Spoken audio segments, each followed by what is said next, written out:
기도합시다. 하나님 우리 아버지 참으로 감사합니다. 오늘 드디어 신약시대 예수님 시대를 저희들이 공부를 할 텐데 저희들에게 지혜를 주시고 총기를 허락하여 주시어서 바로 듣고 바로 믿고 바로 가르칠 수 있도록 성령님 함께하여 주시옵소서. 우리 주님의 밝은 복된 복음의 말씀을 잘 들을 수 있도록 주님 인도하옵소서. 예수님의 이름으로 기도합니다. 지난 시간에 성문서를 시간이 없어서 다 못했는데, 성문서라는 것은 성경에서 위치는 다른 성경들은 주로 하나님께서 인간들에게 주신 계시지만 성문서는 인간이 어떻게 하나님께 신앙의 삶을 옮겨드렸는가, 그것을 문학작품으로서 기록을 했기 때문에 성문학서, 그래서 성문서 이렇게 얘기를 합니다.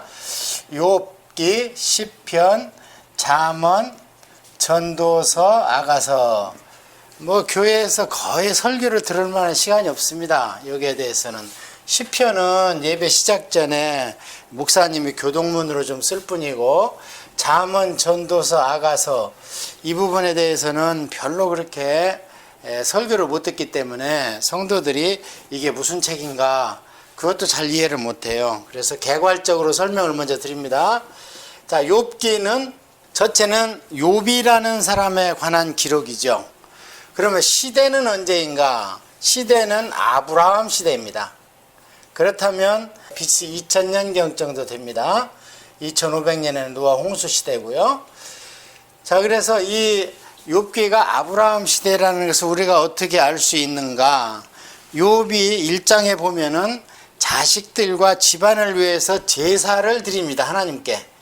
혹시 자식들이 음식을 먹고 잔치를 하다가 죄를 범하지 않았을까 했을 때 제사를 누가 드리냐? 그 집안의 가장 어른인 가장이. 그래서 이것을 우리가 배운 대로는 족장이다 그럽니다. 그 얘기는 무슨 얘기냐면 제사장이 드려주는 게 아니고 족장이 드려주는 시대입니다. 그래서 시대상으로는 BC 2000년경 아브라함 시대이고, 그 다음에 그러면 욥기가 주는 주제는 무엇인가? 이것을 우리가 잘 알아야 됩니다. 욥은 오늘날로 얘기하면 성도입니다. 이 당시로 얘기하면 당대의 의인이다 그렇게 얘기를 하죠. 오늘날로 얘기하면 성도입니다. 그러면 성도의 어떤 부분을 욥기를 통해서 얘기를 하고 싶은가? 고난입니다. 고난. 성도의 고난. 그런데 어떤 인과 응보에 의한 죄의 결과에 의한 고난이 아니죠. 욥은. 그래서 욥의 고난은 어떤 자기의 잘못에 있는 게 아니고 성도의 애매한 고난입니다. 네. 성도는 이 세상 살아가면 그냥 고난을 받게 돼 있습니다. 왜냐하면 이 세상은 이미 사단이 점령을 했기 때문에 불법적으로. 그래서 욥은 애매한 고난을 받는 그런 얘기죠. 자, 그런데 이 이야기를 전개해 가면서 어떤 식으로 전개가 되게 하는가 하면은 영적 전쟁이 일어나는 식으로 이야기가 전개가 됩니다. 그래서 영적 전쟁의 세 단계라고 그랬죠. 첫째는 자신과의 싸움이라고 그랬습니다. 이거를 뭐라고 그랬냐면 정욕적 싸움이다. 사도 요한의 말을 빌려서. 두 번째는 환경과의 싸움이라고 그랬죠. 이것은 세상 문화의 싸움입니다. 그래서 세상과 짝하지 마라. 그런 게 성경에 많이 나오죠. 그 다음에 세 번째 가장 고단수의 영적 싸움이 무엇이냐면 사탄과의 영적 싸움이죠. 사탄. 그러니까 악령과의 전쟁. 이게 이제 사탄과 직접 대결하는 건데요. 이게 가장 높은 거죠. 그래서 우리가 볼 수 있는 것이 예수님을 믿기 시작하면 먼저 내 안에 죄와 싸워야 됩니다. 그 다음에 예수님을 믿고 시작하면은 안 믿는 집안 식구 내지는 또 안 믿고 또 진화론을 믿고 하는 세상과 이 세상과의 싸움에서 내가 이겨야 되는 겁니다. 그 다음에 세 번째 가장 큰 싸움은 뭐냐? 귀신과의 정말 정면으로 대결하는 거. 이거를 우리가 축사라고 하는데요. 한국에도 80년도, 70년도에는 이 축사가 많았습니다. 왜냐하면 하나님의 영광을 나타내는 방법 중에서 가장 직접적인 것은 귀신을 쫓아내는 거죠. 자, 그러면 욥기는 어떤 단계의 영적 싸움이냐면 3단계입니다. 그래서 4단이 등장을 하게 됩니다. 읽어보면. 자, 그러면 이제 욥기를 한번 전체적인 내용을 들어가겠습니다. 1장 2장에서는 무슨 얘기가 나오냐면 하늘나라의 천상회의가 나옵니다. 천상회의라는 것은 다른 말로 하면 요한계시록에서는 4장의 천상예배입니다. 이게 우리가 하늘나라에 가면 그냥 먹고 자고 쉬고 항상 그런 게 아니고요, 항상 하나님을 찬양합니다. 그게 천상예배입니다. 그래서 우리가 이 땅에서 교회에서 드리는 예배는 그거의 그림자에 불과하고 진짜 배기는 요한계시록 4장에 나와 있는데요. 그래서 이것을 천상회의라고도 하고 천상예배라고도 하는데, 그 천상에서 회의하는 장면이 따로 나와요. 그거를 헤븐리 카운슬 그래요. 하늘나라에서 회의가 열린다. 여기에서 결정이 나야 되는 거예요, 우리의 기도의 응답이. 그래서 1장 2장에서는 천상회의가 일어나는데 회의를 딱 소집을 했습니다. 해서 각종 천사장들이 모여 있는데 사단도 악령이지만 타락한 천사의 수장입니다. 그래서 사단이 참석을 하는데 늦지막 문을 들고 오니까 하나님께서 너 어디 갔다 왔어? 그러니까 세상을 두루 다니다 왔습니다. 그래요. 이게 사탄이 하는 일입니다. 세상을 두루 다니면서 미혹을 하는 거죠. 그렇게 하다가 이제 그러면 네가 내 종 욥을 좀 받겠네 하면서 하나님께서 욥을 자랑하십니다. 이게 이제 사건의 발단입니다. 그러니까 사단이 뭐라 그러냐면 복을 주시니까 욥이 하나님을 섬기는 거 아닙니까? 왜냐하면 가축도 많고 부자에다가 자녀도 많거든요. 그러니까 그럼 그 복을 제거해봐라.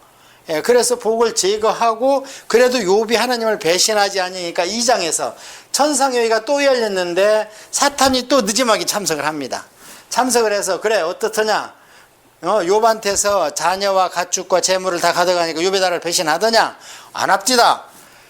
그래도 무언가 하나님이 주시니까 그래서 몸으로 한번 하나님 한번 시험을 허락해 보십시오 하니까 하나님께서 그래 그러면 생명은 나고 몸을 한번 해봐라. 그래서 드디어 질병이 왔죠. 그 질병이 오면서부터 욥기의 본론으로 들어가게 됩니다. 그 질병이 왔다 소리를 듣고 욥의 세 친구가 대단한 사람들이죠. 굉장히 먼 거리에서 온 겁니다. 욥을 방문을 합니다. 병문안을 합니다. 병문안을 하는데 이 병문안을 해가지고 전개되면서 욥과 어떤 싸움을 하냐면 계속 주고받고 3번에 걸쳐서 3대1로 디베이트를 시작했습니다. 뭐에 대해서? 욥의 고난에 대해서. 그러니까 세상 친구들 보면은요, 철학도 있고 신학도 있고 이 친구들이 아는 게 많습니다. 욥한테 변론하는 걸 보면. 그런데 문제는, 주제는 뭐냐? 고난이 됐습니다. 고난, 욥의 고난. 그래서 세 친구가 계속 얘기하는 것은 뭐냐면 네가 인과 응보에 의한 고난이지 빨리 죄를 회개하라, 이렇게 욥을 다그치면서 일이 시작되는데요. 자, 그렇다면 이 세 친구가 욥과 디베이트를 할 때 백그라운드에 누가 있냐면 아까 1장 2장에서 하나님께 욥을 고소한 사단이 사탄스입니다. 원어는 사탄스라 그래서 고소하는 자, 참소하는 자, 고발하는 자, 이런 뜻을 갖고 있어요. 요놈은 하는 일이 그겁니다. 무조건 성도든 안 믿는 사람인데 누구든 하나님한테 가가지고 막 죄를 집어내는 거예요. 그래서 하나님 저는 벌하시오, 저는 벌하시오, 이게 이놈이 하는 일인데요. 욥이 괜히 하나님이 내 아들 욥을 자랑해가지고 이제 사단이 거기에 고난에 이제 끼어들게 됐죠. 자, 그래서 1장 2장에서 하나님께 참소했던 사탄이 무슨 일을 벌이는가? 이 3명의 친구들 중에서 엘리바스가 제일 어른입니다. 이 엘리바스한테 들어갑니다. 자, 한번 보겠습니다. 자, 4장입니다. 욥이 이제 3장에서 자기 신세 한탄을 하니까 세 친구가 와서 일주일 동안 아무 얘기도 안 하고 그 아픈 사람 앞에서 무슨 얘기를 하겠어요. 그냥 혀만 차고 불쌍하다, 참 딱하다 이렇게 하고 있는데 3장에서 욥이 드디어 자기 신세 한탄을 합니다. 참 내가 어떡하다, 이렇게 두려워하는 것이 내게 임하고 내가 무서워하는 것이 내 몸에 미쳤구나. 그러니까 욥의 신앙이 하나님을 기뻐하는 온전한 신앙이 아니고 하나님한테 벌 받을 것을 항상 두려워했습니다. 그러니까 제사를 드려도 기쁨의 제사를 드린 게 아니고 어떻게 하면 내 아들이 주위에서 좀 면책을 받을까, 그러면서 그 3장 25절에 드디어 내가 두려워하던 것이 내가 임했다. 그리고 내가 무서워하던 질병이 내 몸에 미쳤구나. 나에게는 평온도 없고 휴식도 없고 불만만 있구나 하고 자기 고난에 대해서 드디어 범사에 감사하지 않고 고난에 대해서 한탄을 하니까 4장에 드디어 대만 사람 엘리바스가 욥을 공격하기 시작합니다. 그렇다면 빨리 죄를 회개하고 하나님 앞에 바로 서야지. 근데 욥은 잘못한 게 없잖아요. 그 의인의 고난이잖아요. 자, 그렇게 했는데 엘리바스가 이렇게 욥한테 공격을 할 때 중요한 게 15절입니다. 자, 12절에부터 제가 15절까지 쭉 읽겠는데요. 4장입니다. 어떤 말씀이 내게 가만히 이르고 그 가느다란 소리가 내 귀에 들렸었나니 사람이 깊이 잠들 즈음 내가 그 밤에 본 환상으로 말미암아 생각이 번거로울 때에 두려움과 떨림이 내게 이르러서 모든 뼈마디가 흔들렸느니라. 그때에 영이 내 앞으로 지나매 내 몸에 털이 쭈뼛하였느니라. 밤에 엘리바스가 욥의 그 엄청난 시련의 현장을 보고 두려워하면서 어떻게 저런 사람이 의롭게 사는 사람이 어려움을 당했는가 하고 있는데 사단이 지금 실패했잖아요. 1장 2장에서 3장에서 드디어 주변 아까 얘기한 환경을 통해서 욥을 공개하기 시작하는데 세 친구 중에서 가장 연장자인 엘리바스한테 임한 겁니다. 그 어떻게 임했냐면 그 영이 서 있었는데 나는 그 형상을 알아보지 못하였는데 오직 한 형상이 내 눈 앞에 있었느니라. 자, 이러면서 드디어 욥한테 귀신이 사탄이 역사를 하면서 이 싸움이 시작됩니다. 자, 그렇게 해서 그러면 이 똑똑한 세 친구와 욥이 왜 그렇게 37장까지 싸움을 하는가, 말다툼을 하는가, 37장까지. 그 배경에는 하늘나라에서 있었던 헤븐리 카운슬에 대해서 그 전개 과정을 몰라요. 아무도 몰라. 이게 중요한 겁니다. 우리가 이 땅에서 살고 있고 교회 생활하고 있고 직장 생활하고 있으면 서로 부대끼입니다. 그런데 우리는 겉으로 보이는 현상만 우리는 서로 보고 느끼고 말하고 할 뿐이지 하늘나라에서 무슨 일이 일어나는 것을 몰라요. 이 욥기는. 그래서 이렇게 오랫동안 37장까지 말다툼을 하고 가는 겁니다. 그래서 대전제는 하늘나라에서 하나님과 사탄이 어떤 대화를 하면서 하나님이 욥에게 고난을 허락하는 것을 모르니까 계속 인과응보로 세상적인 방법으로 욥을 공격을 했던 거죠. 그래서 드디어 38장에 하나님께서 나타나십니다. 나타내신 배경은 뭐냐? 욥은 끝까지 내가 왜 고난을 받는지 모르겠다 나는.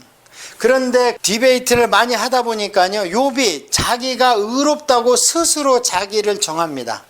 그러면서 막 화를 내요. 그러니까 하나님께서 드디어 못 참으시고 38장에 나타나서 맨 처음 꾸짖는 게 누구냐? 욥을 꾸짖습니다. 이게 하나님의 방법이에요.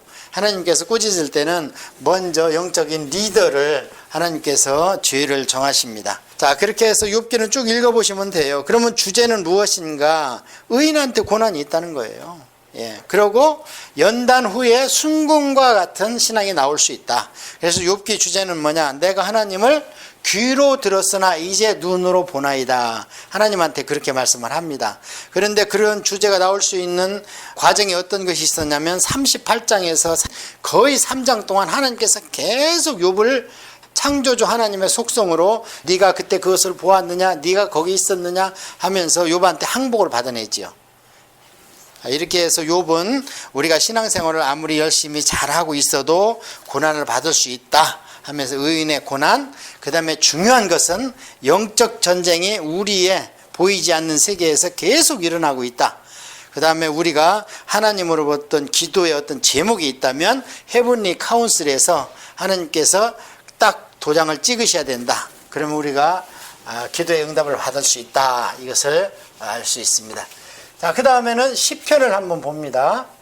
시편은 150편으로 이루어졌는데요. 그래서 이것은 원래 한 번에 쓴 게 아니고요. 다윗이 한 70에서 75편을 다윗이 썼습니다. 나머지는 이제 다윗 시대라든지 그 후대 사람들이 썼습니다. 무슨 아삽이라는 헤만이라는 또는 모세 것도 하나 들어가 있고 솔로몬 것도 하나 들어가 있고 이러면서 150편을 이루는데요. 이 시편은 무엇이냐? 지금으로 얘기하면은 찬양대 있지 않습니까? 성가대. 성가대의 성가곡입니다. 시편은. 그래서 시편 앞에를 보면은 항상 뭐를 따라 부르는 노래, 어디 맞춰 부르는 노래 이렇게 되어 있습니다. 그러니까 시편은 그냥 단순히 기록된 어떤 시만을 얘기하는 게 아니고 노래였다는 거예요. 히브리인들의. 그럼 어디서 불렀는가? 성전에서. 하나님께 제사할 때. 성전에서 중요한 직무가 제사장 직분이 있죠. 그 다음에 여기에 찬양대 직분이 있습니다. 그 다음에 성전을 지키는 문지기 직분이 있습니다. 이런 중요한 직분 가운데 하나가 찬양대입니다. 그래서 오늘날 교회에서 찬양대나 성가대가 그렇게 중요한 거예요. 그때 올려드린 건데 그러면 이것이 시편이 이것만 히브리인들한테 있었겠는가? 아니죠. 우리 한국처럼 많은 가곡이 불려졌지만 이 150편이라는 시편을 만들며 있어서 이것을 5번에 걸쳐서 모은 겁니다. 그래서 시편을 잘 보면 5권으로 되어 있습니다. 안에. 그래서 1권이 제일 많죠. 맨 처음에 모았으니까.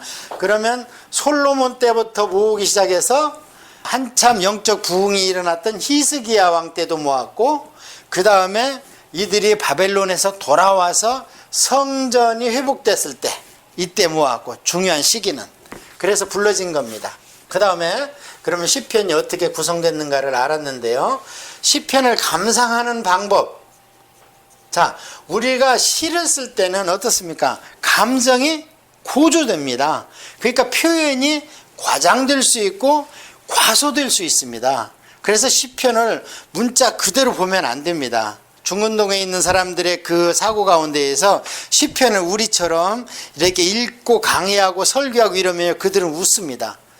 왜냐하면 시라는 것은 그렇게 하는 게 아니고 그 시편과 시편을 진 사람에 대해서 감정이입이 돼가지고 시를 진 사람의 감정을 내 감정 거기에 이입시키는 거예요. 그래서 그것을 하야지. 우리가 예를 들어서 고난을 알아야 울 밑에선 봉선화가 무엇을 뜻하는가 알지. 그냥 문자적으로 울 밑에선 봉선화, 그 얼마나 흔한 거예요. 그냥 들꽃 중에 하나지요. 근데 울 밑에선 봉선화, 그게 한메트리 우리 민족이라는 거 아닙니까? 그 다음에 새야 새야 파랑새야 녹두밭에 앉지 마라. 그 무슨 뜻이에요? 아무것도 모르면 우리가 새야 새야 파랑새야, 이건 뭐 블루제이 얘기하는 거다. 이게 뭡니까? 시를 감상하는 방법은 새야 새야 파랑새야 했을 때 그게 이제 일본 순사들, 녹두밭에 앉지 마라. 녹두밭은 대한민국이고, 그렇게 해서 그것을 시를 진 사람과 감정이입을 시켜야 되는 건 이 시편이 그렇습니다. 그러니까 시편 앞에 지문이 있어요. 다윗이 도피할 때 지었다든지 이런 거.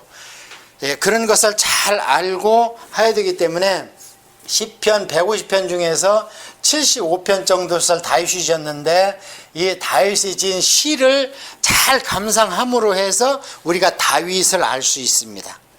그래야 다윗을 알아야 다윗의 사무엘 상에서 고난받는 다윗, 사무엘 하에서 왕이 된 다윗을 제대로 볼 수 있는 거예요. 보면 볼수록 다윗은 우리하고 똑같습니다. 성격이 화낼 줄 알고 원수 미워할 줄 알고 그렇습니다. 그래서 시는 특징이 뭐냐? 우리가 시 그러면 어떤 기쁨과 평안과 샬롬 이런 걸 노래한 걸로 알고 있지만 시 중에 가장 많은 것은 비통해하고 비탄하는, 이것은 이제 비탄시라고 그러는데요. 비탄시가 제일 많습니다. 예를 들어서 여호와는 나의 목자시니 하면서 쭉 나오는데 우리는 그것을 그냥 읊조리고 즐기고 하는데, 그러기 때문에 내가 사망의 음침한 골짜기를 지날지라도 이게 나오잖아요. 그 신 언제 졌냐? 사망의 음침한 골짜기를 지날 때 진 거예요.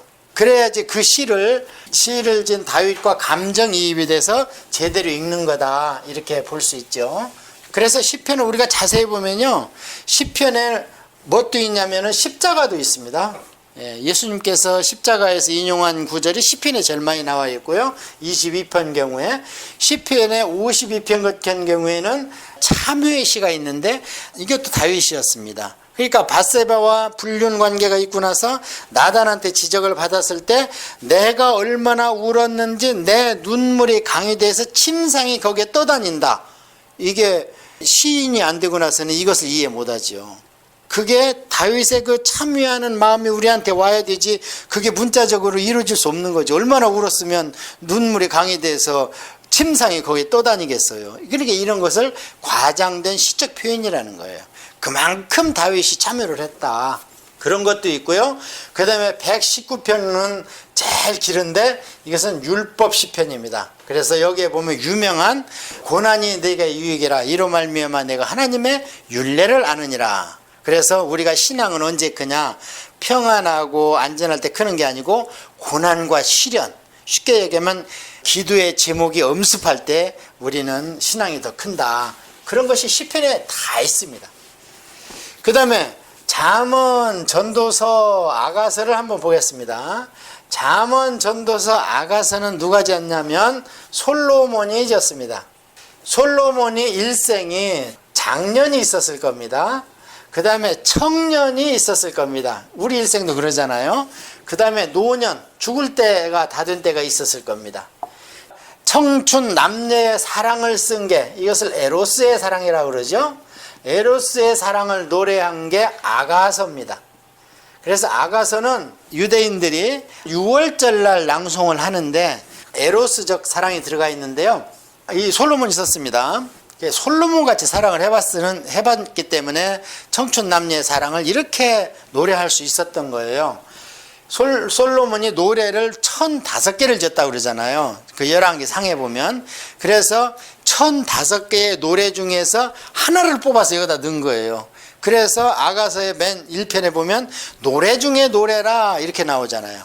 그러면 이 아가서가 왜 성경에 들어갔는가? 유대인들도 들어가고 왜 들어갔냐면 하나님과 인간의 사랑이라는 거예요. 이게 아가서가 핵심 주제는 뭐냐? 네가 내 안에서 하나 되고 내가 너와 하나 되는 것. 그게 아가서 6장 3절에 나옵니다. 주님과 우리가 하나 된다. 이런 게 나와 있습니다. 그래서 이렇게 이해하시면 되고요. 그러니까 남녀 간의 사랑이 무슨 저속하거나 비속하거나 세속하고 그렇지 않습니다. 자, 그 다음에 솔로몬이 청년 때 쓴 게 아가서고, 그 다음에 한 50살쯤 돼서 장년내에 쓴 것이 세상 좀 어느 정도 살고 자녀 나보고 양육하고 이렇기 위해서 쓴 것이 뭐냐면 잠언입니다. 잠언은 31장으로 되어 있기 때문에 어떤 분들은 하루에 한 장씩 뭐 한다고 그러는데요. 자, 그래서 잠언은 무엇이냐면 항상 대꾸를 갖다 놔요. 그래서 예를 들어서 잠언에 보면은 지혜가 많이 나오고, 잠언 8장 같은 경우에는 지혜장이라고도 하는데요. 그래서 잠언은 그냥 우리가 읽어보면 압니다. 교훈적 요소, 부모가 자녀한테는 교훈적 요소가 잠언은 많이 기록이 되어 있습니다. 그러면 노년에는 무엇을 썼냐면 전도서를 썼습니다. 노년에 솔로몬이. 전도서는 노년께 썼기 때문에 그 뭐 김종필 씨가 돌아가실 때 그랬다고 그러더라고요. 한국에서 최고의 정치가라고 그러잖아요, 김종필 씨한테. 근데 정치가 무엇입니까 하니까 죽으면서 그러더래요. 허업이다, 허업. 빌허자. 아무것도 없는 걸 내가 평생 해왔다는 거예요. 아무것도 아닌 것을. 정치가 뭡니까? 허업이다. 그런데 죽을 때 되니까 그 얘기가 진실되게 튀어나왔는데, 지금 어느 나라 정치인들 정치 뭡니까? 그 허업이라고 하는 사람 누가 있어요? 생명이라고 그러지. 그냥 죽기 살기로 하잖아요. 자, 그래서 마찬가지로 솔로몬이 노년 때 자기의 일생을 돌아보니까 모든 것이 헛되다는 거예요. 그래서 헛되다는 얘기를 5번 합니다. 헛되다. 그렇게 시작하는 거예요, 전도서가. 내가 살아보니까 헛되다. 어떤 게 헛되냐? 내 삶이, 내가 일천국녀가 있었다. 그 다음에 내 삶이 내가 눈으로 본 것 중에서 하고 싶은 건 다 했다. 못할 게 없죠, 왕인데. 그리고 어디 뭐 약소국의 왕도 아니고, 그때쯤 되면 시바의 왕 같은 사람은 그냥 수천리를 낙타 그냥 몇 마리에다 보물을 싣고 올 정도로 그렇게 유명해. 내가 눈으로 볼 수 있는 거 다 했다. 그 다음에 또 맨 마지막 장에 보면 내가 독서를 엄청 했다.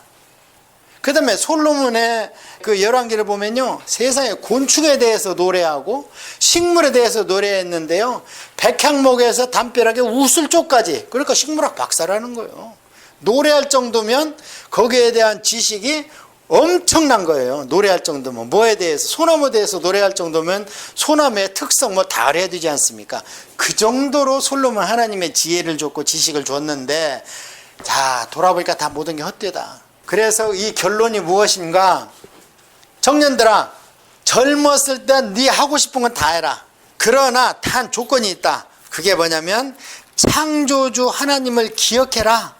그게 전도서의 결론입니다. 그러면서 내가 살고 보니까 이제 곧 흙은 여전히 죽어서 흙으로 돌아간다. 우리 몸뚱아리는. 근데 영은 그것을 주신 하나님께로 올라간다. 그렇기 때문에 하나님께로 네 영이 돌아가기 전에 하나님을 기억하라. 12장 7절입니다. 이게 무슨 얘기예요? 참 무서운 말이죠. 내가 해봤는데 모든 해보니 다 헛되다. 그러니까 청년들, 너희들 하고 싶은 건 다 해. 그러나 하나님을 기억하고 해라. 이게 전도서의 주제입니다. 자, 이러면 욥기, 시편, 잠언, 전도서의 그런 개괄적인 것은 이해를 했습니다. 그러면 이제 신약 시대로 한번 들어가 보겠는데요. 우리가 창세기에서 인간과 함께 출발한 게 BC 몇 년이라고 그랬죠? BC 4000년이라고 그랬죠. 인간과 함께 하나님이 출발한 게, 물론 땅덩어리는 언제 만드는지 잘 몰라요. 그 다음에 인간 창조는 나이를 통해서 우리가 계산할 수 있으니까 4000년에 출발 쭉 했죠. 오다가 BC 2500년에 노아 홍수 나서 한번 1세대 멸망시키고 500년을 두고 봐서 안 돼가지고 2000년도에 아브라함 한 사람을 통해서 한번 해보자 해서 믿음의 조상을 뽑았지요. 500년 동안 사람을 키웠지요. 그래서 BC 1500년도에 그 사람 키운 사람들이 200만이 되니까 지도자로 모세를 세웠습니다. 그러면서 이스라엘의 나라가 이루어졌습니다. 그래서 우리가 쭉 공부한 것이 뭘 공부했냐면, 이때 이스라엘 나라와 함께 하나님의 선민을 통한 하나님의 인간에 대한 구원의 그런 단계를 쭉 공부한 게 구약성경이죠. 창세기 12장에서부터 말라기까지. 하나님이 왜 이 방법을 선택했느냐? 이스라엘 민족을 제사장 나라로 삼아서 앞으로 다른 네 인근에 있는 나라들의 본보기가 돼가지고 그들에게 여호와의 나를 좀 선전해서 온 열방이 나에게 속하였으니, 이게 출애굽기 19장 5절이거든요. 너희들이 제사장 나라가 돼가지고 나를 좀 선전해다오. 그래서 안 되니까 뭐 요나도 보내보고 막 별짓을 다 해봤는데 그게 잘 안 됐기 때문에 문을 닫은 게 말라기라고 그랬잖아요. 그게 언제냐면 말라기가 BC 400년이니까 언제 1000년의 역사라고 그러는 거예요. 제가 그래서 이스라엘 민족과 하나님이 1000년의 애증의 역사를 통해서 구원사를 이끌어 왔는데 그게 안 됐습니다. 그게 안 돼가지고 오늘부터 공부할 건 어디냐면 AD BC 0년 예수님을 중심으로 공부를 할 거예요. 그러면 BC 400년에 하나님이 문을 닫았다 그랬는데 그 공백이 몇 년 났습니까? 오늘 공부할 때까지 400년이 났습니다. 이것을 중간기라고 해서 지난 시간에 공부를 했죠. 이 400년간은 하나님의 암흑기입니다. 아무 계시가 없어요. 책들은 유대인들이 막 써냈어요. 마카베오서 써놓고 뭘 써냈는데 오늘날 교회에서 이것은 전부 의경이다 그래서 밖으로 그냥 치워버렸어요. 그래서 이 의경에 반대되는 우리가 갖고 있는 성경을 정경이다 그래요. 우리가 정경. 그래서 의경과 또는 위경이라는 게 있어요. 말도 안 되는 문서. 위조 집회할 때 위자입니다. 이거는 이런 문서가 있는데 이거는 아예 쳐주지도 않고, 의경은 천주교에서는 인정을 합니다. 캐톨릭에서는. 근데 우리는 이 의경도 다른 성경과 비교했을 때 그 하나님의 구속사회의 통일성이 훼손된다. 그래서 인정을 하지 않습니다. 우리는 오직 66권만 인정하는데 이걸 정경 그러잖아요. 이 정경이 캐논 그럽니다. 캐논이라는 게 무슨 뜻이냐면 모든 믿음과 신앙을 여기에다가 비추어 봐라. 이게 자는 재다, 척도다 이런 뜻이에요. 그러니까 누가 어느 말을 해도 뭐 귀신을 쫓아내고 사람을 살리고 죽은 자를 일으켜도 소용없어요. 성경하고 비춰보라는 거예요. 이 정경에다가 66권에다가 다른 책에 비교하지 말고. 이렇게 중요한 건데요. 왜 이 말씀을 드리냐면 이 중요성을 모르기 때문에 이 400년 동안 하나님의 침묵기인데, 그게 호세아서 5장에 보면 하나님께서 내 있던 대로 간다 400년 동안. 그래서 하나님께서 갔기 때문에 계시가 없었습니다 400년 동안. 그래서 이것을 암흑시대예요. 암흑. 그래서 우리 하나님과 우리 인간들 사이에 세 번의 암흑시대가 있었습니다. 첫 번째 암흑시대는 사사기 시대입니다. 짧은 시기가 아니라고 그랬잖아요. 300년 내서 350년. 이래서 구약 암흑시대라 그래요. 두 번째는 신구약 암흑시대. 지난 시간에 공부한 400년. 세 번째 암흑시대는 언제예요? 중세 암흑시대. 천주교가 지배했던 중세 암흑시대. 성경도 못 보게 하고 예배도 그냥 규격화 시켜놓고 하나님과 인간과의 이런 시대 가운데에서 세 번의 암흑시대가 있는데, 이 정도는 참고적으로 알고 있어야 됩니다. 교회사적으로. 중세 암흑시대. 그러니까 그 종교개혁을 일으켰잖아요. 암흑에서 깨어나기 위해서. 자, 그래서 그러면 이제 400년 동안에는 무슨 일이 있었냐면, 지난 시간에 우리 공부했는데요. 한번 또 복습하겠습니다. 여가 지중해입니다. 그러면 여가 갈릴리 호수고요. 여기가 요단강이고, 여가 사해입니다. 그러면 이집트가 이 밑에 있잖아요. 그 다음에 이 위쪽에 바벨론, 페르시아, 헬라, 이 순서로 있었죠. 바벨론, 그 다음에 바벨론을 페르시아가 이기고, 그 다음에 헬라 다음에 헬라의 안드락산더가 일찍 죽어서 셀주크 왕조가 이렇게 있었죠. 이 위쪽에 순서적으로, 시대적으로. 이 밑에는 이집트가 있다가 나중에 어떻게 됐어요? 얘가 프톨레미, 알렉산더가 여기를 정복한 뒤에 일찍 죽어버렸잖아. 그래가지고 프톨레미 사령관한테 준 땅이 여기잖아요. 그래서 여기에 마지막 왕이 누구라고요? 클레오파트라. 클레오파트라 하면 딱 누가 떠올려야 되냐면 시저가 떠올라야지. 케사르가. 나중에 이제 뭔 연분이 좀 있었으니까. 자, 그러면 말라기가 BC 400년인데 그때 이 이스라엘 땅에는 어떤 일이 있었냐면은, 누가 정복을 하고 있었냐면은, 누가 정복을 하고 있었어요?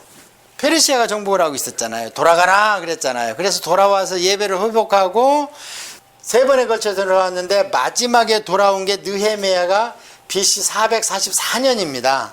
그러니까 440년이라고 생각을 하시고, 말라기 시대가 420년이니까 반짝하고 이 어른들이 살아있을 때만 성전에서 제사를 제대로 드린 거예요. 그러고는 또 엉망이 돼버렸어요. 그래서 하나님이 떠나신 거거든. 메시아를 너희들이 대망할 때까지 내가 떠나겠다. 그래서 떠나셨잖아요. 자, 그러면 그때 페르시아가 여기를 점령하고 있었습니다. 그러다가 알렉산더가 페르시아를 무찔렀죠. 그런데 알렉산더가 요절을 했습니다. BC 320년 가서 알렉산더 죽어버렸어요. 1살짜리 아들내미 남겨놓고. 그러니까 나중에 이 알렉산더 밑에 있던 4명의 사령관이 땅을 분할해서 통치하자, 그렇게 합의를 이뤘다고 그랬죠. 그래서 하나는 마케도니아 원래 본토, 또 하나는 저 중앙아시아 윗지방, 그 다음에 셀주크라는 사람이 결국에 지금 터키, 시리아, 이스라엘의 북부를 셀주크가 차지한 거죠. 320년도에. 그러다가 프톨레미는 이스라엘과 이집트를 프톨레미가 차지를 했습니다.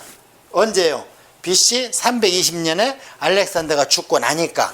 자, 그러면 이러면서 중간기가 시작됐는데, 이스라엘 땅을 언제까지 그럼 이 프톨레미가 정복을 하고 있었냐면 BC 200년까지 정복을 하고 있었다고 그랬죠. 프톨레미가 이집트와 함께 한 덩어리로. 그런데 로마가 무럭무럭 크고 있다가 어짝으로 이베리아 반도로 해가지고 스페인, 포르투갈로 해가지고 약한 쪽이니까 아프리카 쪽으로 먼저 힘을 뻗쳤어요. 그래서 이집트를 먼저 정복해버렸어요. 그럼 어디가 휘청거리냐면 프톨레미가 휘청거리는 거예요. 그러고 나서 이 짝에는 아직도 셀주크나 그리스의 그 헬라의 알렉산더 후예들이 세니까 여기는 좀 나중에 동쪽으로 로마가 결국에 다 정복을 해버렸잖아요. 그럼 문제 하고 싶은 얘기는 뭐냐면 프톨레미가 먼저 로마에 정복이 됩니다. 이게 카르타고 전쟁입니다. 그래서 이 정복이 됐을 때에 이들이 힘을 잃어가니까 이스라엘 백성이 BC 200년경에 320년에부터 프톨레미가 먹었는데 한 100년 동안은 이 지베아에 있다가, 이때 눈치를 싹 보니까 위가 세지는 거예요. 여기는 벌써 휘청휘청해요. 로마 때문에 칼타고 전쟁, 하니발하고 뭐 스키피오하고 전쟁하고 난리 핀이라고. 그래서 이 이스라엘 사람들하고 이 셀주크하고 협력을 했다 그랬죠. 어떻게? 너희들 우리한테 오면 이 셀주크가 제사 드리게 해주고 세금 징수 안 해주고 군대 징발 안 하고 그러면 당연히 가죠 일로. 그래가지고 BC 200년에 붙었다 그랬지. 이제 위로 붙었는데 이제 여기서부터 중요한 거예요. 붙었는데 로마가 느지막하게 셀주크에다가 전쟁을 해서 이기니까 셀주크가 로마에다가 배상금을 줘야죠. 옛날이나 지금이나 전쟁에 지면 다 뺏어가요. 배상금하고 막 이렇게 해요. 그래 배상금을 주려고 하는데 돈이 있어야지. 엄청나게 달라니까. 그래서 이스라엘 민족하고 했던 협약을 깹니다. 너희들 세금 없는 거 이제는 소용없다. 금 가져와라. 우리 배상금 줘야 된다 로마에. 그래서 갖고 오라는데 뭐가 있어요? 없으니까 어떻게 없어? 그럼 내가 뒤져봐야지 하면서 뒤지기 시작한 게 성전의 금을 뺏어가고 제사를 못 오가고 하니까 이스라엘이 반발하니까 어떻게 하냐면 너희들 그럼 완전히 내가 유대교를 없애버리겠다 하면서 돼지를 성전에서 잡아갖고 피를 강처럼 물러 2,000마리를 잡아가지고 그러면서 반항하는 사람 다 죽이는 거예요. 그렇게 해서 BC 165년에 예루살렘 근방에 있는데 마띠디아가 제사장으로 있는데 거기 가가지고 돼지 피를 갖다 놓고 제사를 드리려고 그러는 거예요. 그러니까 이 마띠디아가 영감님이 안 된다. 우리는 죽으면 죽었지 여호와 하나님을 배신할 수 없다. 그렇게 하고 났는데 젊은 청년이 유대인 청년이 와가지고 이 영감쟁이야 비켜라 하면서 자기가 시키는 대로 하는 거예요. 로마하고 병사가 시키는 대로. 그러니까 이 마띠디아가 아들이 4명이 있었는데요. 힘을 합쳐가지고 그 청년을 죽여버리고 여기 왔던 파송됐던 로마 병사를 죽여버립니다. 반역한 거죠. 이러면서 게릴라전이 펴졌는데 게릴라전 결과 어떻게 됐느냐면 이 사람들이 이깁니다. 로마를. 그래갖고 이들은 생각에 하나님이 함께 하신다. 이렇게 생각을 한 거예요. 그러면서 165년에 드디어 독립왕조를 세웁니다. 예루살렘에. 엄청난 일이죠. 왜냐하면 이스라엘이 바벨론 포로로 잡혀간 것이 BC 586년인데 165년에 독립왕조가 쓰니까 400년 만에 독립이 된 거예요. 그러니까 하느님이 함께 한다고 착각할 수도 있죠. 그렇게 했는데 결국에 이걸 하스몬 왕조라 그래요. 이 하스몬 왕조가 어떻게 됐냐면 이 제사장이 반역을 해서 승리했잖아요. 그러니까 권력 맛을 봤어. 권력 맛을. 그래갖고 권력과 야합을 하다 보니까 큰아들 작은아들하고 왕자의 난이 났어요. 그런데 어머니가 둘째 아들 편을 들어서 큰아들을 몰아내고 한편으로는 영토를 넓혀가지고 위쪽 지방에다가 분봉왕이라고 헤롯 가문을 왕으로 앉혀놓은 거예요. 위쪽에다가. 그러니까 그 어머니가 이제 왕비죠. 왕비는 제사장이 될 수가 없잖아요. 그러고 있는데 헤롯이 가만히 보니까 이스라엘이 왕의 집안에 왕자의 나이 나고 힘이 없는 거예요. 그럼 내가 살 길이 무엇이냐? 보니까 로마가 힘을 뻘치고 있다. 위쪽 지방에. 그래서 로마가 폼페이우스가 10만 대군을 데리고 와서 산적을 토벌했는데 이 대군한테 헤롯이 손을 뻗쳐서 나를 도와줘라 하면서 돈을 몽땅 갖다 줬어요. 그럼 폼페이우스가 너는 원하는 게 뭐냐? 아, 나는 이 땅의 왕으로만 좀 시켜달라. 그래가지고 오히려 유대인이 세운 헤롯 왕이 나중에 예수님 시대에는 로마의 앞잡이가 돼가지고 유대인들을 언제 이런 일이 있냐? BC 63년에 폼페이우스가 10만 대군을 와가지고 칠 것도 없죠. 그냥 헤롯 너 왕해. 그리고 이스라엘 왕조 너 없어져. 이때 마사다라는 데서 끝까지 저항을 한 것이 성지순례 가면은 기록이 되어 있습니다. 그러니까 100년 동안 독립왕조를 했는데 BC 63년에 폼페이우스가 와서 드디어 로마가, 우리가 다니엘서 공부했잖아요. 그래서 금신상 가운데서 드디어 철의 나라가 된 거예요. 그러니까 유대인이 없어요. 그래서 BC 63년에 드디어 여기에 예수님이 오실 땅에 무슨 영이 됐나? 로마 영이 된 거예요.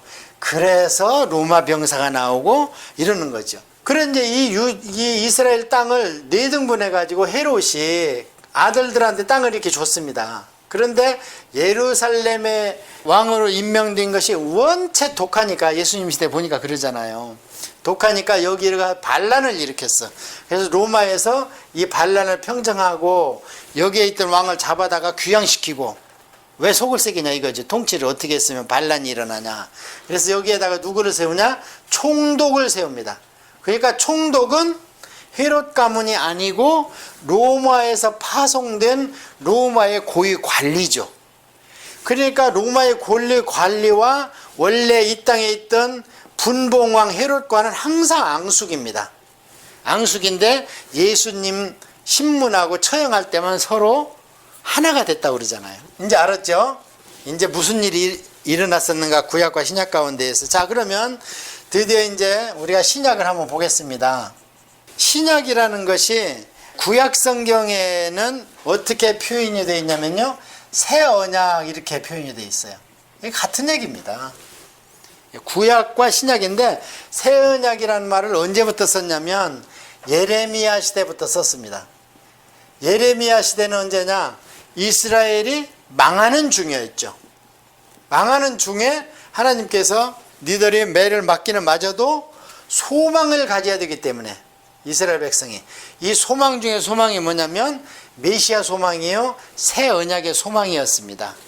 그래서 이 새 언약의 조건이 뭐였냐면 너희들 마음을 새롭게 하여 새 영을 너희 가운데 주겠다, 그렇게 말씀을 했죠. 그래서 이 마음을 새롭게 하는 게 뭐냐? 이게 예수님의 십자가입니다. 그 다음에 새 영을 준다. 이 새 영이 뭐냐? 성령님의 강림입니다. 오순절 마가의 다락방에. 그래서 새로운 시대가 열리는 거지요. 그래서 이 신약이라는 것이 갑자기 예수님 오심으로 해서 하늘에서 뚝 떨어진 게 아니고 이미 500년경에 이미 새 언약 약속을 했습니다. 그 선지자들을 통해서. 자, 그러면 새 언약은 어떻게 구성이 되는 걸 한번, 우리 신약 성경을 구성되는 걸 한번 보겠습니다. 자, 구약을 우리가 봤을 때 구약 성경이 세 등분되어 있었지요. 첫째는 역사서, 그 다음에 선지서, 그 다음에 성문서, 오늘 공부한 이 세 가지로 구분이 되어 있었는데, 역사서 가운데에는 이 안에 모세 오경이 들어간다고 그랬습니다. 모세 오경과 역사서 이렇게 들어간다고 그랬습니다. 왜냐하면 모세 오경도 역사의 흐름이 있기 때문에 창출 레민슨도 역사서에 들어가야 되죠. 그러면 구약은 어떻게 이루어졌냐면, 구약의 토대는 누가 뭐래도 모세 오경입니다. 이것을 토라라고 그러는데요, 이 위에 이스라엘 백성이 섰지요. 토라 위에.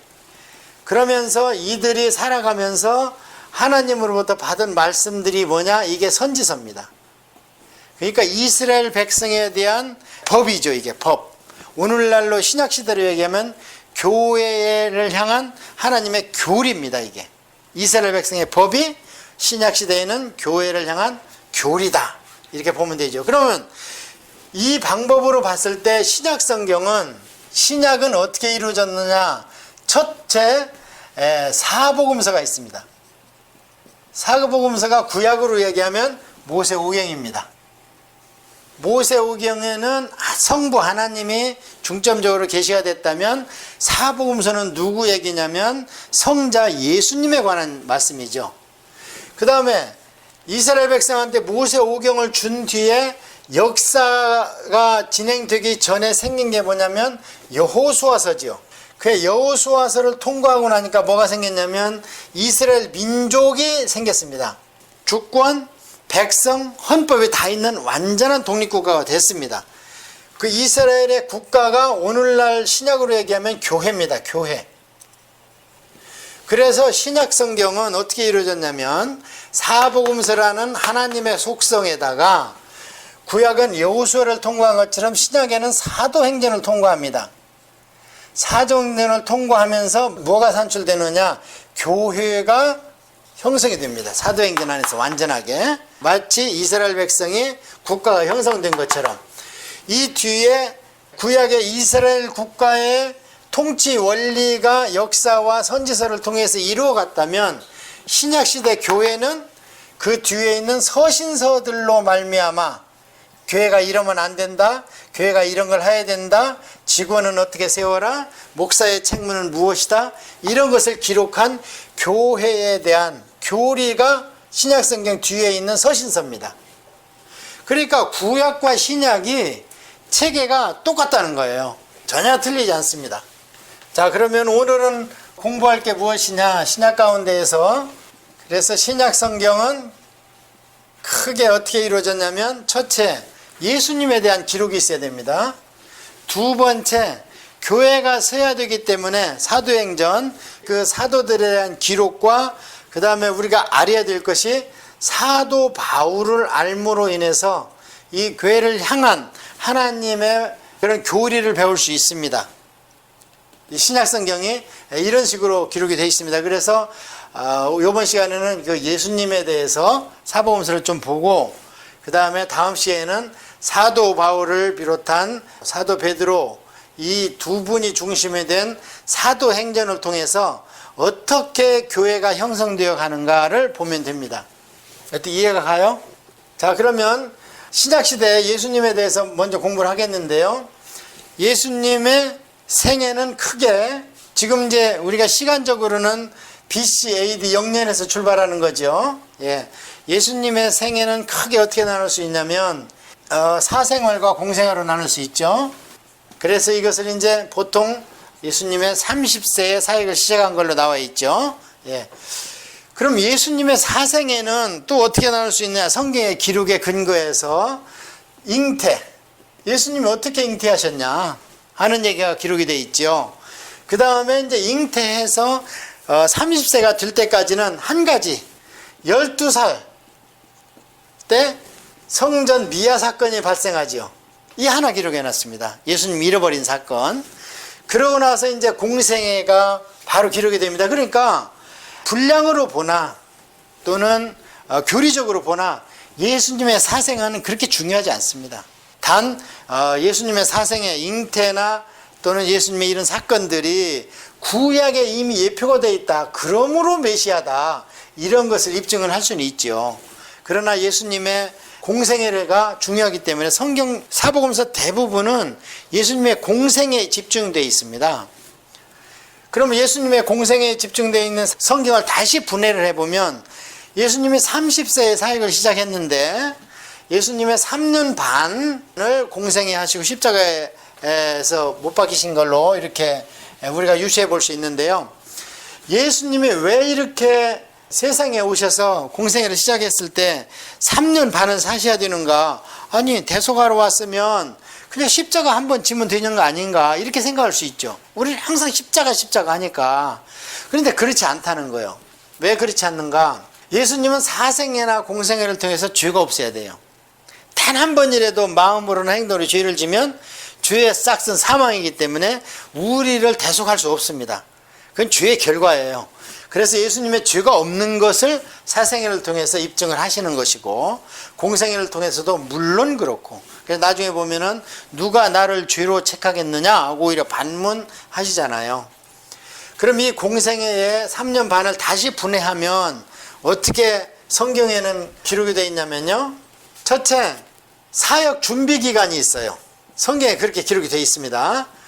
두 번째, 이것을 우리가 예수님의 이 유대인들이 꼭 지키는 명절이 있습니다. 꼭 예루살렘 성전에 가야 되는 명절이 있는데 그게 언제냐? 6월절입니다. 그래서 예수님의 생애를 사역 준비 기간과 그 다음에 성경에 기록된 첫 번째 6월절, 그 다음에 두 번째 6월절, 그 다음에 세 번째 6월절, 네 번째 6월절 이렇게 되어 있습니다. 자, 예수님은 돌아가신 것이 구약으로 얘기하면은 예표된 게 뭐지요? 6월절 어린 양이잖아요. 그러니까 이 네 번째 6월절에 십자가에서 돌아가신 거예요. 그러니까 어때요? 사역 준비 기간 6개월, 그 다음에 첫 번째에서 두 번째까지 1년, 두 번째, 세 번째까지 1년, 세 번째에서 네 번째 돌아가실 때까지 1년, 이래서 3년 반을 공생애를 사셨습니다. 그러면 공생애의 시발점은 어딘가? 세례 요한의 세례 사건이죠. 세례 요한으로부터 요단강에서 세례받은 사건인데, 이때 두 가지 일이 일어났습니다. 첫 번째, 물 세례, 침례를 받았습니다. 두 번째는 성령 세례를 받았습니다. 자, 물 세례를 받을 때 무슨 일이 일어났어요? 세례 요한이 딱 보니까 세례 요한이 주는 물 세례는 죄를 씻는 세례였거든요. 옛날로 얘기하면 이스라엘 백성이 모여 살을 때 했던 그런 짐승 잡아 죽이고 하는 죄를 씻는 의식이었는데, 예수님이 많은 사람의 세례를 받고 있는 현장에 나타나셔서 세례 요한한테, 세례 요한이 예수님보다 몇 살 빠르죠? 6개월 빨라요. 6개월 먼저 잉태를 하시고 그 다음에 예수님이 6개월 후에 잉태되셨거든요. 그리고 이 두 분은 아는 사이입니다. 왜냐하면은 예수님의 어머니와 세례 요한 어머니 나이 차이가 많죠. 세례 요한의 엘리자벳은. 그런데 거기 이제 처녀가 잉태해서 애를 가졌으니 얼마나 부끄러워요. 그러니까 저 갈릴리 나사렛에서 거기가 얼마나 거리가 먼데 유대 지방 거기까지 피신해 있잖아. 그런데 이제 세례 요한 어머니가 연세가 많은데 세례 요한을 잉태했으니까 힘이 들 거 아니야. 그래서 나중에 돌아와 거기 있다가. 그래서 친척 아니야, 원어를 쓴 걸 보면. 그래서 서로 아는 사이예요. 그러니까 세례 요한이 잉태한 것도 기적이고, 예수님의 잉태 사건을 최소한 세례 요한 집안은 원래 대제사장 집안이니까 그대로 믿었을 겁니다. 그런데 세례 요한이 나중에 요단강에서, 이분도 한 30세에 시작했기 때문에 아마 사역 초기였을 겁니다. 30세 전에는 사역을 할 수 없으니까, 레위기에 의해서. 그런데 예수님이 세례를 받으러 오니까, 아니 당신은 죄가 없지 않습니까? 어떻게 당신 나한테 세례를 받습니까? 오히려 내가 당신한테 세례를 받아야 되지요. 그렇게 얘기를 하니까 예수님이 뭐라 그래요? 행하라, 잔소리 말고. 행하고 이름으로 인해서 하나님의 뜻을 이루자 그래요. 그래서 그게 뭐냐? 우리의 모범이라는 거예요. 예수님의 삶이. 그러니까 예수님의 삶이 십자가의 대속뿐이 아니고 성도의 삶의 모범이 되는 거예요. 이 삶의 모범이 뭘 중심적으로 되냐? 죄 없음. 우리가 최고할 가치는 죄 없음이라는 거예요. 그래서 이것이 이루어져야, 그 다음에 십자가를 져야 이게 내 죄값이 아니고 누군가의 피값을 대신 치러주는 대속이 될 수 있다는 거죠. 그래서 물 세례 받을 때에 세례 요한과 그런 문답을 통해서 예수님의 모본적인 생활, 모범과 본보기의 생활을 엿볼 수 있고요. 두 번째, 무슨 일이 일어났어요? 그때 성령님이 비둘기같이 임하셨죠. 그러면서 하늘에서 이는 내 사랑하는 아들이다 하면서 하나님의 음성을 듣습니다. 자, 그러면 이게 이제 우리가 얘기하는 성령 세례인데요. 예수님은 지금 죄가 없는데 성령 세례를 받음으로 인해서 이 사건을 통해서 무엇을 받았다고 그러냐면, 사도행전 10장 38절에 성령과 능력의 세례를 받았다 그렇게 되어 있습니다. 그러니까 이전에 사생활 가운데에서는 기적이 거의 일어나지 않았습니다. 그래서 여기에서 이 사건이 있고 난 뒤에 예수님이 가나 혼인잔치에 갔습니다. 가나는 어디냐면 예수님의 고향은 지금 이 세례 사건이 일어난 뒤로부터 엄청 멀어요. 이 갈릴리 윗지방이거든요. 나사렛은 갈릴리 윗지방이고 세례는 예루살렘에 가까운 요단강의 세례를 받았습니다. 그러고 나서 돌아와서 왔는데 청첩장이 와 있는 거예요. 어디에? 바로 그 얼마 안 돼 성지순례 가보니까 가나라는 곳에 아마 친척 혼인잔치 같아요. 갔습니다. 제자들도 같이 갔어요. 갔는데 술이 떨어졌잖아요. 잔치집에 술이 떨어지면 어떻게? 큰 낭패죠. 그런데 이때 어떻게? 예수님은 마리아가 시켰지만 아직 내 때가 아닌데요?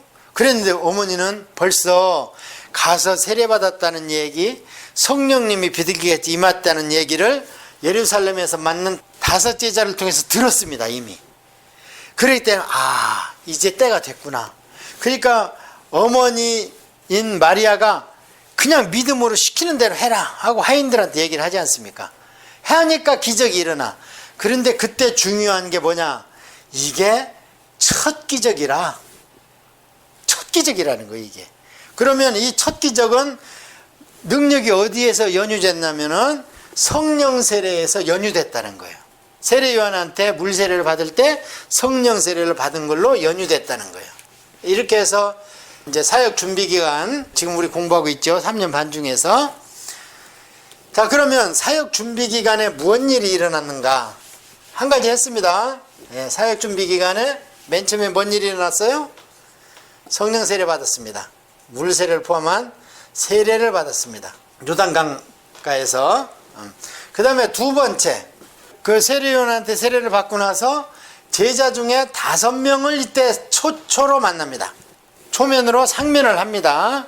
이때 만난 사람이 요한과 베드로, 안드레, 그 다음에 바돌로메, 빌립, 이렇게 다 한 동네 사람이에요. 갈릴리 사람이에요. 갈릴리 사람. 그러니까 이 사람들도 신앙심이 깊은 게 뭐냐면 그 멀리까지 세례 요한한테 세례를 받으러 왔다가 세례 요한이 엉뚱한 말을 하는 거예요. 아마 예수님에 대한 서로 상면식은 있을 수 있습니다. 이 사람들이 사는 데하고 나사렛하고 그렇게 멀지 않고요. 그 다음에 이 5명 중에 하나가 사도 요한인데, 사도 요한은 예수님과 이종사촌간입니다. 사도 요한의 어머니와 예수님의 어머니가 자매간이에요. 그래서 이종사촌간이고 사도 요한은 예수님보다 나이가 어리기 때문에 예수님의 사랑을 듬뿍 받습니다. 그래서 보면 최후의 만찬할 때도 막 어깨에 기대고 가슴에 안기고 또 너무 못 알아듣게 속삭여서 뭐 좀 말해 주시오, 누구세요 하고 이런 얘기를 다 묻지 않습니까? 사도 요한이. 그래서 지극히 사랑하는 자라, 사랑하는 제자라, 자기 자신을 이렇게 표현합니다. 사도 요한이 그 자기 편지를 쓸 때에 그 정도로 서로 아는 사이예요. 그래서 여기서 5명을 만나는데 그 중에 만나는 사람이 누구라고요? 사도 요한과 사도 요한의 형제 야고보는 없었습니다. 거기에 베드로를 만나고 베드로의 형제인 동생인 안드레를 만나요.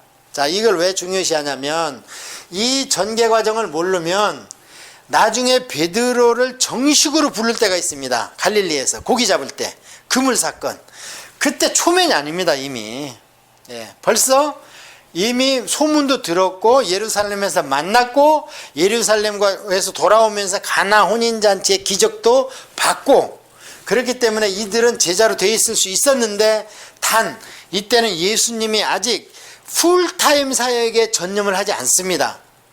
안 나기 때문에 거기서 헤어졌다가 다음에 만났을 때 이제 예수님이 풀타임 사역을 시작하면서 베드로를 부르는 거예요.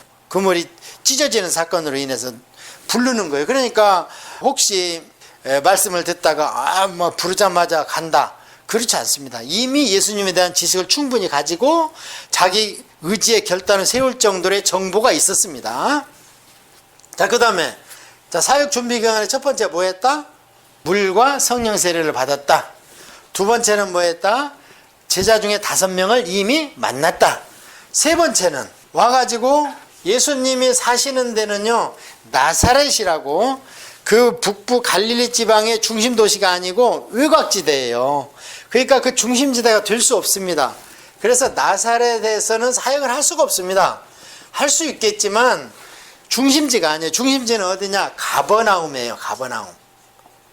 가버나움은 어디냐면 이 당시에 이집트와 밑에 있는 이집트와 위쪽에 있는 헬라나 뭐 페르시아나 이런 지방에 통로하는 이게 왕의 도로라고, 이게 킹스 하이웨이라고 이제 영어 성경에 되어 있는데요. 이게 왕의 도로라고 그 중간에 딱 자리를 잡고 있는 가버나움이. 그럼 여기에서 무슨 일이 벌어지는가? 통관할 때 관세를 받습니다. 이용료를 받는 거예요. 그래서 여기는 카스텀입니다. 세관입니다. 세관. 여기에서 근무했던 사람이 누구냐? 마태예요. 그리고 내국세를 관리했던 사람은 세리장이 누굽니까? 그 뽕나무에 올라갔던 삭개오는 지금으로 얘기하면 세무서장이고, 마태는 여기에서 국제 관세를 관리하던 사람입니다. 그러면 누가 더 똑똑하겠어요? 국제적인 센스가 더 있겠어요? 외국어를 누가 많이 했겠어? 마태가 많이 한 거예요. 그래서 마태를 픽업한 겁니다. 사역 준비 기간에 뭐뭐 했습니까? 자, 세례 받았죠?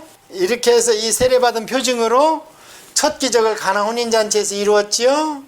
그 그 다음에 두 번째, 사역을 같이 하기 때문에 다섯 제자를 먼저 만났지요. 세 번째, 어때요? 선교 본거지를 가버나움으로 옮깁니다. 이 세 가지를 하고 나서 드디어 공생애를 시작합니다. 자, 그러면 첫 번째 유월절을 성경에는 어떻게 기록이 되어 있는가? 그 다음에 두 번째 유월절. 자, 우리가 여기를 한번, 사실은 이제 예수님의 생애를 시간 순으로 공부하는 것은 별로 그렇게 의미는 없습니다. 그러나 다음 시간에 공부할 사도 바울은 반드시 시간 순으로 공부를 해야 돼요. 그건 사도 바울은 인간입니다. 예수님은 하나님이시기 때문에 교훈을 우리가 거기서 사복음서에서 많이 취득을 해야지. 그러나 사복음서를 읽는데 이 시간순이 많이 도움이 되기 때문에 우리가 공부를 하는 거예요. 자, 예수님의 공생애 첫 번째, 여기를 준비기간 6개월. 그래서 우리가 1, 2, 3 사건이 있었다. 그 다음에 쭉 가서 여기서 첫 번째 유월절, 두 번째 유월절, 그 다음에 세 번째 유월절, 네 번째 유월절. 여기서 끝났습니다. 왜 끝났겠어요? 네 번째 유월절에 어린 양으로 돌아가셔야 되기 때문에. 그렇다면은 첫 번째 유월절에서 두 번째 유월절 사이가 1년, 두 번째, 세 번째 사이가 1년, 세 번째, 네 번째 사이가 1년 해서 3년 반 이렇게 되는 겁니다. 첫 번째 유월절 때 예루살렘의 성전에 갔습니다. 가서 예루살렘에서 일어난 일이 무슨 일이 있었냐면 니고데모와 대화 사건. 요한복음에 있죠? 니고데모와 대화 사건. 여기에서 무슨 일이 있었냐면 니고데모는 거듭났어요, 안 났어요? 그 대화를 보니까 거듭나지 못했어요. 거듭나지 못해가지고 거듭나야 된다는 얘기를 도무지 이해를 못해. 그러니까 이때 예수님께서 하신 말씀이 뭐예요? 야, 거듭난다는 것은 너는 지금 그것을 경험하지 못해서 이해를 못할 텐데 마치 바람과 같다. 성령님이 르하으라는 건데 바람과 같이. 그러나 바람이 임으로 불며 어디로 와서 어디로 가나 알 수는 없지만 바람과 같이 임해서 너를 거듭나게 한다는 거예요. 그러면 이걸 통과한 사람은 거듭나는 거예요. 구원받은 거예요. 이게. 그러니까 이것과 아까 예수님 거듭났어요, 안 났어요? 아예 처음부터 거듭날 필요가 없는 분입니다. 그런데도 불구하고 성령 세례를 받으니까 기적을 일으킬 수 있는 능력이 임했잖아요. 그게 사도행전 10장 38절입니다. 그 사건이 성령과 능력으로 기름을 부어버렸다. Anointed with Holy Spirit and power다. 이렇게 해놨거든요. 그런데 이 사건과 니고데모 거듭나는 사건은 틀리기 때문에 성령님이 우리한테 와서 두 가지로 역사하신단 말이에요. 우리를 구원받게 해서 말씀이 이해가게 하고, 그 다음에는 우리가 하나님의 사람에 대해서 전도할 수 있고 이런 능력이 생길 수 있다는 거죠. 그 다음에 이제 돌아올 때 수가사인 여인 만나는 사건, 이런 사건들이 쭉 있고요. 두 번째 유월절에는 또 보니까 유월절이라 했는데 38년 된 혈병 환자를 나사주는 사건. 이 사건도 보면은 물이 동할 때 나를 안 내줍니다. 그러니까 이 사건이 어디에서 일어났느냐? 예루살렘에서 일어난 거예요. 베데스다 연못가가 예루살렘 성 안에 있거든요. 그 다음에 세 번째 유월절 사건이 성경에 기록되어 있는데 이때는 예수님께서 어떻게 하셨는가? 예루살렘에 안 가셨습니다. 성전에 안 가셨어요. 그 무슨 사건이 있었는가? 오병이어 사건이 있습니다. 그래서 이때 이제 마지막 유월절이고 이때 떠나면은 예수님은 갈릴리를 못 오십니다. 이제 영으로 오세요. 부활한 뒤에. 그래서 부활한 뒤에 영으로 오실 때는요, 일반 사람들 눈에는 안 보입니다. 예수님이 보이고 싶어 하는 분 눈에만 보이는 거예요. 제자들 눈에만 보이고, 그러고 부활하신 뒤에는 예수님이 같이 거닐어도 예수님인 걸 몰라, 도대체가. 엠마오로 가는 두 제자 보니까. 그런데 마음이 뜨거워지고, 예수님이다 하니까 벌써 없어졌어, 이분은. 이게 예수님의 본래 모습이에요. 구약성경에 나와 있던 본래 모습, 이 모습이. 그래서 오병이어 사건 때 이 예수님의 절박한 심정을 알아야 이 500년 사건 때 왜 예수님께서 부흥회를 그렇게 사람들을 배를 굴려가면서까지 막 부흥회를 하시다가 배고파 기진하겠습니다 하니까 막 기적으로 마치 광야에서 만나 메추라기로 먹인 것처럼 500년을 해서 막 먹이면서 무엇을 하고 싶었냐. 말씀을 계속 이제 가면 내가 안 온다, 못 온다. 예. 이것을 이해해야 되는 거예요. 예수님의 이 절박한 사건을.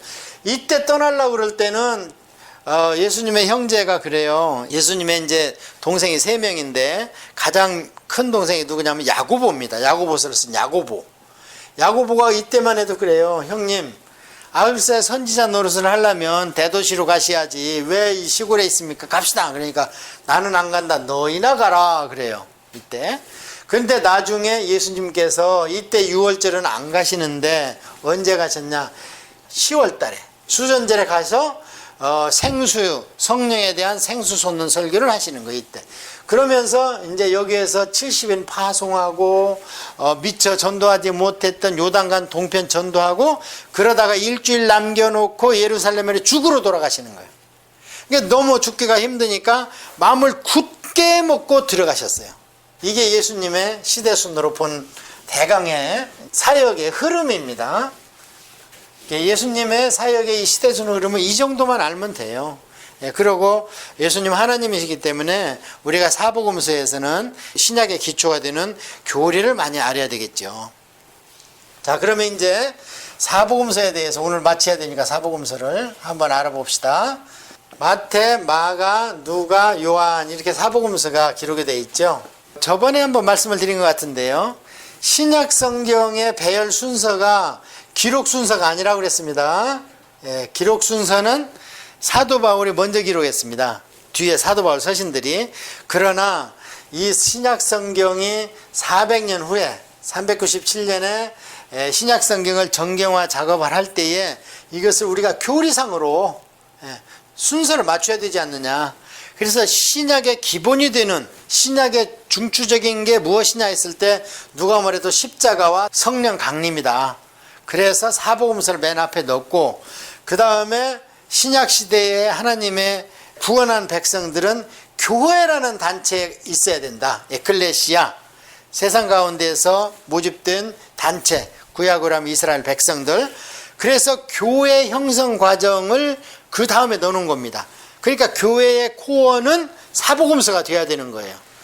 그 다음에 이 교회의 문제점이나 교회를 향한 하나님의 교리, 그 다음에 교회 직원들에 대한 자격 요건, 그 다음에 교회가 앞으로 세상과에서 어떤 관계를 유지해야 되는가, 어떤 어려움과 핍박을 받는가, 또 성도는, 그리고 교회 말고도 어떤 이단들이 와가지고 막 철학을 가지고 성도들을 미혹하는가, 귀신이 뒤에서 장난해가지고 이런 것들을 쭉 기록해 나가다가 결론적으로 교회와 성도가 세상을 이길 수가 없다 해서 요한계시록을 맨 뒤에 넣어놓고 이렇게 신약 성경의 배열 순서가 우리 신약을 사는 우리 성도들의 교리적 순서라는 거예요. 기록 순서하고 전혀 관계없습니다.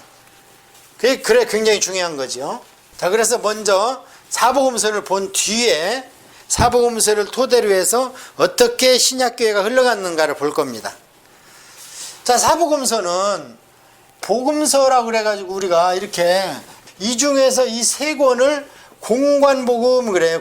공관복음은 무슨 얘기냐면 한문인데 공통적 관점으로 봤다는 거예요, 복음을. 그 다음에 공관복음 플러스 요한복음 그러면서 요한복음을 빼놓습니다. 공관복음에서. 그러면 어떤 공통적 관점이냐 했을 때에 이 공관복음 마태, 마가, 누가는 예수님의 인간적 관점이에요. 물론 이 안에 신적 요소도 있지만 인간적 관점에서 봤다는 거예요, 예수님을. 그 다음에 요한복음은 이 책들이 써지고 나서 한 30년 후에 요한이 연세가 90이 넘어서 마지막에 총 예수님의 생애를 정리하면서 기록해 놓은 게 요한복음과 요한계시록입니다. 그때 요한의 결론은 뭐냐? 인간으로서 예수님은 이 3권으로 됐다는 거예요. 그런데 빼먹은 게 있다. 뭐냐? 예수님은 하나님이시고 원래는 영적 존재이시다. 하나님은 영이시니. 그래서 요한복음은 주로 뭘 기록해 놨냐면요, 영이신 하나님이신 예수님을 많이 기록해 놨습니다. 그래서 요한복음의 특징은 뭐냐, 마치 무엇과 같다 이런 말 안 씁니다. 그럼 예수님을 표현할 때 어떻게 쓰느냐, 예수님은 무엇이다, 예수님은 양의 문이다, 예수님은 부활이고 생명이다, 그러면서 직접적으로 쓰는데 그것이 헬라어로는 에고에임이다. 여기에다 넣는 거예요. 그냥 에고는 나라의 뜻이네. 에고이즘 할 때 나는 에임이 무엇이다 할 때 예수님이 표현할 때 천국은 마치 무엇과 같다 그러지 않습니다. 나는 마치 구약의 성전의 양의 문과 같다 그러지 않습니다. 그냥 나는 양의 문이다 그렇게 얘기를 하면서 요한복음 첫머리에 예수님을 소개할 때 태초에 말씀이 계셨는데 이 말씀이 곧 예수님이다 하면서 창세기에 썼던 태초라는 말을 요한복음에서 태초라고 씁니다. 그런데 헬라어로 원어로 가면 창세기의 태초는요, 물질의 태초입니다. 물질의 태초. 그런데 요한복음의 태초는요, 근본의 태초입니다. 그럼 뭐가 먼저예요? 물질이 앞서요? 근본이 앞서요? 근본이 훨씬 앞서죠. 예, 근본은 그냥 형이상하 관념적인 건데 그것을 눈에 보이게 만들어 놓은 것이 물질이니까. 뭔가가 먼저 개념이 존재한 뒤에 물질이 나오잖아요. 예. 예를 들어서 우리가 볼펜 그러면 볼펜을 관념적으로 설계를 해놓고 표면에 그렸다가 물질을 생산하는 것처럼, 예, 그래서 요한복음의 태초가 아예 근본적 태초입니다. 그렇게 요한복음은 예수님을 시작을 합니다. 이렇게 해서 네 권 중에서 두 가지로 분류가 됐죠. 두 가지로.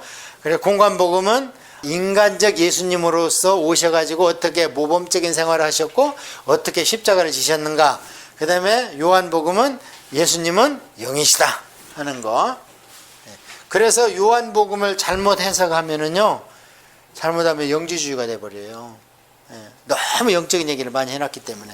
그래서 마태, 마가, 누가를 이해한 뒤에, 인간으로 성육신하신 예수님을 이해한 뒤에 하나님이신 예수님을 이해하려고 달라드려야 돼요. 그런데 이 앞에 것을 이해하지 못한 상태에서 요한복음을 가지고 예수님을 이해하려고 달라드는 것이 도울 김용옥 교수님이에요. 그러다 보니까 도마복음을 여기다 갖다 붙이는 거고, 그러다 보니까 어떻게 하느냐, 인간적인 예수님, 메시아이신 대속의 예수님을 이해를 못하니까 사람이 뭐가 부족해서 다른 사람의 공로로 천국을 간단 말이냐. 그러면서 이 땅에도 천국이 있을 수 있고, 또 우리가 철학에서 말하는 이데하나, 그런 게 다 비슷한 개념이고, 하나님은 한 하나님이지 마음에 있으면 옆땅길로 가는 것이고, 그 다음에 기독교는 지름길로 가는 것이고, 불교도 메시아 영이 석가한테 있어가지고 어쨌든 살다 돌고 돌아서 그 가단한테 가는 것이다, 이렇게 설명하는 것이 뉴 에이지입니다. 그래서 우리도 반드시 마태, 마가, 누가를 공부한 뒤에 요한복음을 공부해야 요한복음의 그런 미스테리에 빠지지 않습니다. 예수님은 미스테리죠. 시크릿이 아닙니다. 시크릿은 열면 알 수 있어요, 우리가. 미스테리는요, 열어서 보여줘도 몰라. 근데 존재는 하는 거예요. 예수님은 미스테리입니다. 신비고. 자, 그러면 이제 이것을 구분해서 한번 보겠습니다. 그 당시에 기독교를 받아들이는 무리들, 이 대상을 알아야 됩니다. 기독교를 받아들이는 무리들 중에서 대다수는 누구예요? 유대교 개종자들입니다. 유대교에서 기독교로 개종한 사람들. 12제자가 유대교인이 아니에요. 애초에 출발은 유대교인이죠. 엄청난 열성적 유대교인이요. 그러니까 그 멀리 세례요한한테 가지요. 그러다가 예수님을 만나가지고 개종을 한 건데, 이들이 참 개종하기가 힘들었습니다. 이들도 끝까지 예수님한테 랍비라 그러고 선생이여 그러고, 주님이 얘를 나중에 하잖아요. 그때야 아도나이 이렇게 얘기를 해요. 큐리어스 이렇게 얘기하고. 예. 그래서 사도 바울도 보면은 그렇게 유대인이 박해를 해도 회당에 가서 먼저 전도를 합니다. 왜 그러겠습니까? 왜? 구약을 모르면 예수님을 이해할 수 없습니다.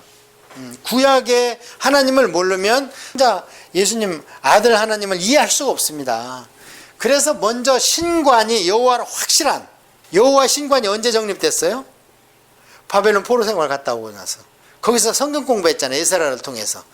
그러고 나서는 우상을 지금까지 안 섬겨. 그냥 오직 여호와야. 그전에는 어떻게 해요? 그냥 하나님이 그렇게 나무라고 막 아시리아, 바벨론, 페르시아를 갖고 치고 해도 그냥 우상한테 가고 그러더니 바벨론 갔다 오고 나서는 지금은 막 가스실에다가 히틀러가 막 600만을 갖다 죽여도 우리는 여호와야. 지금까지도. 예, 그래서 그 신관은 확실해요. 그게 이제 예수님까지 승화가 안 돼갖고 문제예요. 그게. 그래서 이 확실한 여호와 신관에다가 그 하나님을 얘기한 구약 성경이 예언한 또 다른 메시아가 초림 메시아가 있고 종으로 오는, 그 다음에 왕으로 오는 재림 메시아가 있는데 그 초림 메시아 이사야 53장이 성취된 게 바로 나사렛 예수다. 그렇게 설명을 하면서 들어가서 유대인들을 개종시킵니다. 사도 바울의 메시지가 항상 그렇게 시작되고 그럽니다. 그러니까 우리들도 구약의 하나님을 모르면 내가 믿는 예수님이 진짜 내가 믿는 성경에 얘기하고 하나님 창조주 하나님이 말씀하신 예수님인지를 잘 모르는 거예요. 구약을 모르면. 왜냐하면 불교고 힌두교고 가서 물어보세요. 자기 신이 최고라는 거죠. 다. 자기 신이 둘째라면 왜 걸기를 갖겠어. 지금도 자기가 믿는 게 최고라는 거예요. 그러니까 거기서 매달리고 우리가 믿는 여호와는 자기 신보다 약하다는, 그러니까 안 오는 겁니다. 일로.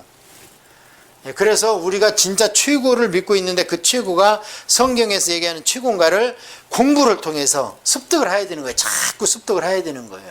자, 그래서 첫 번째 복음의 대상자는 누구냐? 유대교인들입니다. 두 번째는, 자, 종교적으로는 이렇습니다. 두 번째는 그 당시에 정치적으로는 어디에 지배를 받았습니까? 로마죠. 로마에는 지배를 받았는데 로마에는 어떤 신이 있어요? 로마는 다신교예요. 그래서 어디를 점령하면 그 신을 인정을 해줘. 로마 의회에서. 인정을 해주면은 이 사람들도 평안하게, 그래, 세금 잘 내고 전쟁할 때 군인 잘 보내고 너희들 재산은 너희들이 드려라. 그러나 다른 신도 인정해라. 그게 쭉 되다가 나중에 로마 황제가 나만 신이다 이렇게 해서 이제 막 문제가 되는 거 아닙니까? 그전에는 문제가 안 됐습니다. 그래서 이 로마는 다신교입니다. 그러니까 천주교가 로마에서 같이 컸기 때문에, 로마 문화권에 같이 크고 로마 정치에서 컸기 때문에 천주교에 보면은 여러 가지가 들어가 있는 거예요. 한 가지 예를 들면 교황이 쓰는 이 모자 있죠. 그걸 무슨 모자라 그래요? 그걸 어두모라 그래요. 어두모. 물고기 아가미잖아. 잘 보세요. 이렇게 돌려서 보면 물고기가 이렇게 아가미 벌리고 있는 게 측면으로 보이면 그걸 어두모라 그래. 진짜 그 말이. 이건 어디서 온 거냐? 내내 거기에 바알신 아세레신이 신는 게 뭐냐? 그게 물고기 귀신이거든요. 그래서 로마는 그 천주교는 다 받아들이는 거예요. 그래서 천주교에서 쓰는 말이 캐톨릭이라는 말이 공교회라는 뜻이 캐톨릭. 근데 지금은 그들이 대문자 캐톨릭을 쓰잖아요. 왜? 공교회에 있는데 정교회도 빠져나가고 프로테스탄도 빠져나가니까 자기들이 대문자 캐톨릭을 쓰는데 그 당시에는 처치라는 말 대신에 캐톨릭이라는 말을 썼던 겁니다. 그러니까 사도신경에 거룩한 공회화를 거룩한 교회화로 바꿔야 됩니다. 아시겠습니까? 그 개념을 알고 있어야 돼요. 사도신경이 안 할 게 아니고 현재에 맞게 바꾸야지. 사도신경이 하늘에서 뚝 떨어진 게 아니잖아요. 수백 년 동안 신앙생활을 정립하면서 어떻게 신앙 고백을 가장 간결하면서 정확하게 할까 만드는 게 사도신경이거든. 천지를 만드신이 아니라 천지를 창조하신. 원어는 틀립니다. 창조와 만드는 건 틀려요. 창조는 무에서 유입니다. 헬라어가. 만드신 것은 제작, 조립, 변형, 이것을 만드신이라는 단어를 써요. 그래서 그것을 영어에는 크리에이션으로 나옵니다. 영어에는. 이제 바꿨어요. 그들은. 그 다음에 거룩한 공교회가 그게 원어에는 캐톨릭입니다. 거룩한 교회와 성도가 캐톨릭과 세인트인데 거룩한 교회와 성도들이 교통하는 거 이렇게 합니다. 바꿔서. 그것만 고집할 필요가 없지. 왜 캐톨릭이라는 단어 우리가 써? 처치라는 단어가 나왔는데. 그래서 그게 원래 생길 때는 거룩한 이 캐톨릭만이 교회라는 거예요. 공적인 교회라는 거예요. 나머지는 아니라는 거예요. 그래서 캐토릭이라는 단어를 썼던 건데 거기에 나오는 성도들과 서로 교통한다는 것은 뭐냐? 성도는 자기 구원을 받고 나서 그 공로가 남는답니다. 성도 있잖아요. 예를 들어서 성 누구누구, 성 마태, 성 요한, 성 누가 뭐 그러잖아. 성도가 엄청 많은 성이 세인트가, 김대건이도 세인트로 올라갔잖아요. 그런 사람들은 자기 구원을 받고 구원받은 데서 공로가 남는데 그것을 일반 평신도가 빌려 써가지고 구원의 보탬이 된다는 거예요. 말이 됩니까 그게? 교회에서 당신은 성인입니다 그러면 그가 평생에 지은 죄, 마음, 생각, 말로 지은 죄가 없습니까? 단 한 번 마음으로도 죄를 지으면 죄의 싹은 사망인데, 그러니까 얼마나 인간적인 조직이냐 이 말이에요. 그가 아니 구원을 어떻게 구원받고 공로가 남습니까? 아무도 구원을 못 받고 의인 없느냐 하나도 없기 때문에 전부 예수님의 피해 값으로, 피해 공로로 구원받는 거죠. 그런 걸 알으라고 이제 제가 여기 하는 거예요. 그래서 이 당시에 복음의 상대자가 누구냐? 정치적 지배하에 있던 로마. 그러면 로마 하면 당장 황제, 지배자 이런 사람 개념이 들어와야 됩니다. 이 사람들이 상대방이었어요. 그러니까 로마에 있는 사람들. 세 번째는 로마가 정치를 지배했지만, 로마가 정치적으로 제국이 됐지만 문화는 헬라 문화를, 그 당시에 있던 그리스 문화를 정복을 했어요? 아니면 로마가 맥혔어요? 로마가 맥혀버렸습니다. 그래서 문화는 헬라 문화입니다. 그래서 이 당시에 언어가 코이네라고 대부분은 헬라어를 썼습니다. 이스라엘 지방에서는 아람어를 썼어요. 예수님은 주로 아람어를 사용하셨습니다. 듣는 상대들이 아람말을 쓰기 때문에. 그리고 이렇게 되기 때문에 이 또 하나 복음을 듣는 사람들이 로마의 지배에 있지만, 아까 얘기했지만 로마는 정치적으로 지배를 하더라도 자기들의 문화는 존중해줬다고 그랬죠. 다신교를 가지고. 그러니까 중앙아시아나 터키나 시리아에 있는 사람들, 그 사람들은 로마의 엄청난 영향권 아래에 있는 게 아니라 오히려 헬라의 영향권 아래에 있는 거예요. 헬라 문화의 영향권, 언어도 그렇고. 그래서 이 당시에 이것을 예수님의 복음 중에 복음인 것을 드려야 되는 대상자가 부류가 어떻게 됐습니까? 유대교를 이미 받아들이고 구약을 믿고 있는 사람들. 두 번째는 로마에서 정치적 지배하에 있던 사람들. 세 번째는 그 밖에 헬라 문화권에 있던 사람들. 예수님에 대한 얘기를 드려야 될 거 아니에요. 아니 일본 가서는 일본식으로 전파해야 되고, 여기서는 영어로 그 본질만 변하지 않으면 한국말로 써서 전파를 해야 되고, 한국인이 알아들을 수 있는 예화를 들어가면서 전파를 해야 되는 것처럼 그런 식으로. 그래서 어디는 보면은 아람어를 써놓고 번역을 해줍니다. 이것은 이런 말이야. 예를 들어서 소녀야 일어나라, 달리다굼. 달리다굼을 했는데 마가오음에 썼는데 못 알아듣는 거예요. 이걸 듣는 사람들은. 그러니까 예수님은 거기서 달리다굼 했다는 거예요. 그 말을 그대로 직접 앞으로 썼어요. 그러니까 거기다 해석을 해주잖아요. 이는 소녀야 일어나라 하는 뜻이다. 그럼 뭐예요? 대상자하고 지금 그 말을 알아듣는 사람하고 문화권이 아니라는 얘기죠. 예. 그런 식으로 해서 이제 신학자들이 이렇게 분류를 했는데요. 자, 그러면 유대교 개종자들한테는 어떤 식으로 복음을 전파했냐면은 마태식으로 복음을 전파하는 거야. 그래서 이 기록한 사람들 가운데에서 마태가 먹고 살기 위해서 로마 앞제비가 돼가지고 세관원이 되기는 됐는데 이름을 레위로 고집을 해. 레위는 뭐예요? 레위는 히브리식 이름이고 내 지파 이름이요. 지금 시대가 언젠데도 내 이름을 레위라고 쳐. 그러면서도 먹고 살라고 세관에 앉아있는 거예요. 번민에 빠지는데, 예수님의 소식이 들리는데 업무에 종사하다 보니까 거기 가볼 수는 없어, 집회 장소를. 그래서 문에 앉아있는 거예요. 근데 예수님이 지나가면서 나를 따르라 하니까 그냥 대번에 따라오고 막 나는 지금부터 예수 믿는다 하면서 집 달리고 누구 데려다 자기 집에서 잔치를 해버려. 그러면서 확실하게 개종을 해버리잖아요. 그래가지고 얼마나 마태가 겸손한지 자기가 세리였다는 것을 자기 책에다 썼어. 세상에 나 세리였다. 그런데 세리는 옛날이나 지금이나 얼마나 총명합니까? 머리가 비상하죠. 숫자를 만지니까. 그래서 마태가 기록을 했는데요. 그렇기 때문에 마태복음의 특징은 뭐냐면 구약 성경을요 엄청나게 인용을 많이 합니다. 그러면은 이건 대상자가 누구예요? 지금 구약을 알고 있는 사람들. 근데 어떤 식으로 인용을 하냐? 이 말씀이 이루어졌습니다. 이 말씀이 응하려 함이라. 그러면서 예수님을 설명할 때 다른 방법 없죠. 족보를 갖다 써. 족보를 갖다 쓰면서 그 족보에 거론된 게 누구냐면 다윗. 그 다음에 맨 꼭대기에 올라가고 거렸던 게 누구냐? 아브라함. 이스라엘 백성은요, 최고의 이스라엘의 국부적 존재로서 아브라함, 시초니까. 그 다음에 다윗. 하나 더 쓴다면 모세. 근데 모세는 종교적 레위 지파니까. 그래서 다윗과 아브라함과 예수님을 어떻게 해요? 같은 반열에 놔. 14대, 14대, 14대.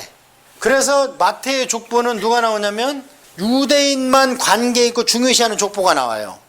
마태복음에는. 그리고 많이 쓴 게 구약 성경이 이루어졌다, 응해졌다, 이 뜻이다, 이런 게 많이 나옵니다. 그러면 당연히 이제 유대인들이죠. 그 다음에 이 마가는, 이제 마태는 셀이었고, 마가는 누구냐면 우리 마가의 다락방 알죠? 예. 마가의 다락방인데 마가는 나이가 어려요. 그래가지고 예수님 십자가 달리기 위해서 이제 겟세마네 동산에서 기도하고 잡혀갈 때, 아니 제자들은 다 도망와서 있는데 예수님이 안 보여. 밤에 새벽이죠. 그러니까 거기를 얼마나 급한지 혼이불을 뒤집어 쓰고 갔어. 근데 잡으러 오니까 어떻게 해요? 혼이불을 내던지고 도망갔어. 근데 마가는 나중에 바나바의 조카도 되지만 아버지가 안 나와. 그런데 그 당시에 예루살렘에 120명이 모일 정도의 2층 집을 가지고 있다면 엄청난 부자입니다. 거기에다 어머니만 나오기 때문에요, 아주 부유한 어머니 밑에서 큰 아주 그냥 고생 모르고 자란 그런 청년입니다. 그리고 나이가 어리기 때문에 예수님의 제자의 틈에 낄 수도 없고, 그러다가 나중에 젊으니까 이제 외국어를 잘해서 헬라어에 능통합니다. 그래서 누구를 따라다니냐? 나중에 이제 다음 시간에 얘기하겠지만, 초기에는 사도 바울을 전도여행을 따라다니다가 1차 전도여행 중간에 포기해버려요. 아이고 나는 못하겠습니다. 이 산간을 지금 몇 개월간 넘어가야 된다고요? 그러면 짐승 나오고 도적 나오는데 아이고 나 못합니다 하고 돌아와 버렸잖아. 1차 전도여행에서 사도 바울과 바나바가 갔을 때 바나바가 자기 조카니까 데리고 갔는데 적응을 못하는 거야. 1차 전도여행에서. 그 정도로 우리가 딱 이해할 수 있겠죠. 아주 외동아들로 곱게 자랐는데 종교적 열심은 있고 예수님은 받아들였는데 하고는 싶은데 이게 이제 자기가 거기에 훈련이 안 돼 있는 거예요. 그렇게 돌아와서 초기에는 사도 바울을 그렇게 따라다니다 돌아왔는데, 중기에는 어떻게 했느냐면요, 베드로의 통역사를 했습니다. 베드로가 아주 사실은 일자무식 아닙니까? 고기 잡는 한 동네에서 7명을 뽑았는데 사람이 없어가지고, 그러냐 어중이 떠중에 사실은 다 뽑은 거예요. 살펴보면 한 동네에서 시골 마을에서 7명을 뽑아버렸으니 그래서 베드로가 처음에는 무식한데 열심만 있었죠. 나중에 성령 받고 베드로 전후서를 쓴 거 보니까 엄청나게 공부를 했어요. 엄청나게. 그랬는데 언어는 나이가 들어서 안 늘어. 설교할 정도 언어 헬라어가 안 되는 거예요. 그래서 베드로의 통역사로 마가가 따라다닙니다. 그래서 베드로의 메시지가 마가복음에 다 녹아 있어요. 그래서 여기에 제일 많이 나온 단어는 뭐냐? 곧 이루어진다. 곧 오신다. 그래서 곧이라는 일이 유두스라는 단어를 엄청 많이 써요. 그게 베드로식이잖아요. 아주 단문으로 설교하는 거예요, 막. 그래서 마가는 웬만한 것은 다 생략해버리고 그냥 단도직입적으로 복음의 시작이라 이러면서 시작해버려요. 자, 그래서 이것은 로마에서 정치적으로 핍박받는 기독교인들을 상대로 쓴 거기 때문에 그들을 한편으로 위로하면서, 야, 어렵고 힘든 것은 우리 예수님이시고 무슨 예수님의 잘못이 있어가지고 이 땅에서 이렇게 어렵고 힘들게 사셨냐, 그걸 봐서 너희들은 곧 참는데 단 소망이 있다. 곧 오신다. 그래서 그들에게 소망과 위로를 주고 복음을 전파한 그게 마가복음입니다. 자, 그 다음에는 세 번째는 그 외에 있는 헬라 문화권. 헬라 문화권을 위해서 써진 게 누가입니다. 그러려면 유대인이 쓰면은 다른 그리스, 이 당시에 이제 사고가 두 가지입니다. 히브리식 사고방식과 헬라식 사고방식의 대립이 항상. 히브리식 사고는 종교적 사고고 헬라식 사고는 철학적 사고입니다. 그래서 헬라식 사고를 갖고 있는 사람들이 히브리식 사고를 갖고 있는 사람이 쓴 책을 보면은 저항하겠죠. 그리고 유대인의 역사 얘기하면 아이 그건 니들이나 알면 되지 하면서 들어보지도 않고 반항할 수 있습니다. 그래서 성경 중에서 유일하게 유대인이 아닌 사람이 쓴 책이 누가복음이에요. 이 누가가 누가복음과 사도행전을 썼습니다. 그래서 이 누가는요, 어머니도 아버지도 헬라인입니다. 어느 한쪽도 유대인이 아닙니다. 그래서 공정하게 이들이 얘기하면 유대인 입장에서 보면 이방인 입장에서 썼고, 그 다음에 이방인 입장에서 보면 나와 똑같은 입장에서 예수님을 쓴 그런 복음서를 쓸 수 있도록 그렇게 섭리를 한 거죠. 그러면 이 누가는 이 복음을, 예수님에 대한 복음을 들을 수 있는 계기가 어디 있었는가?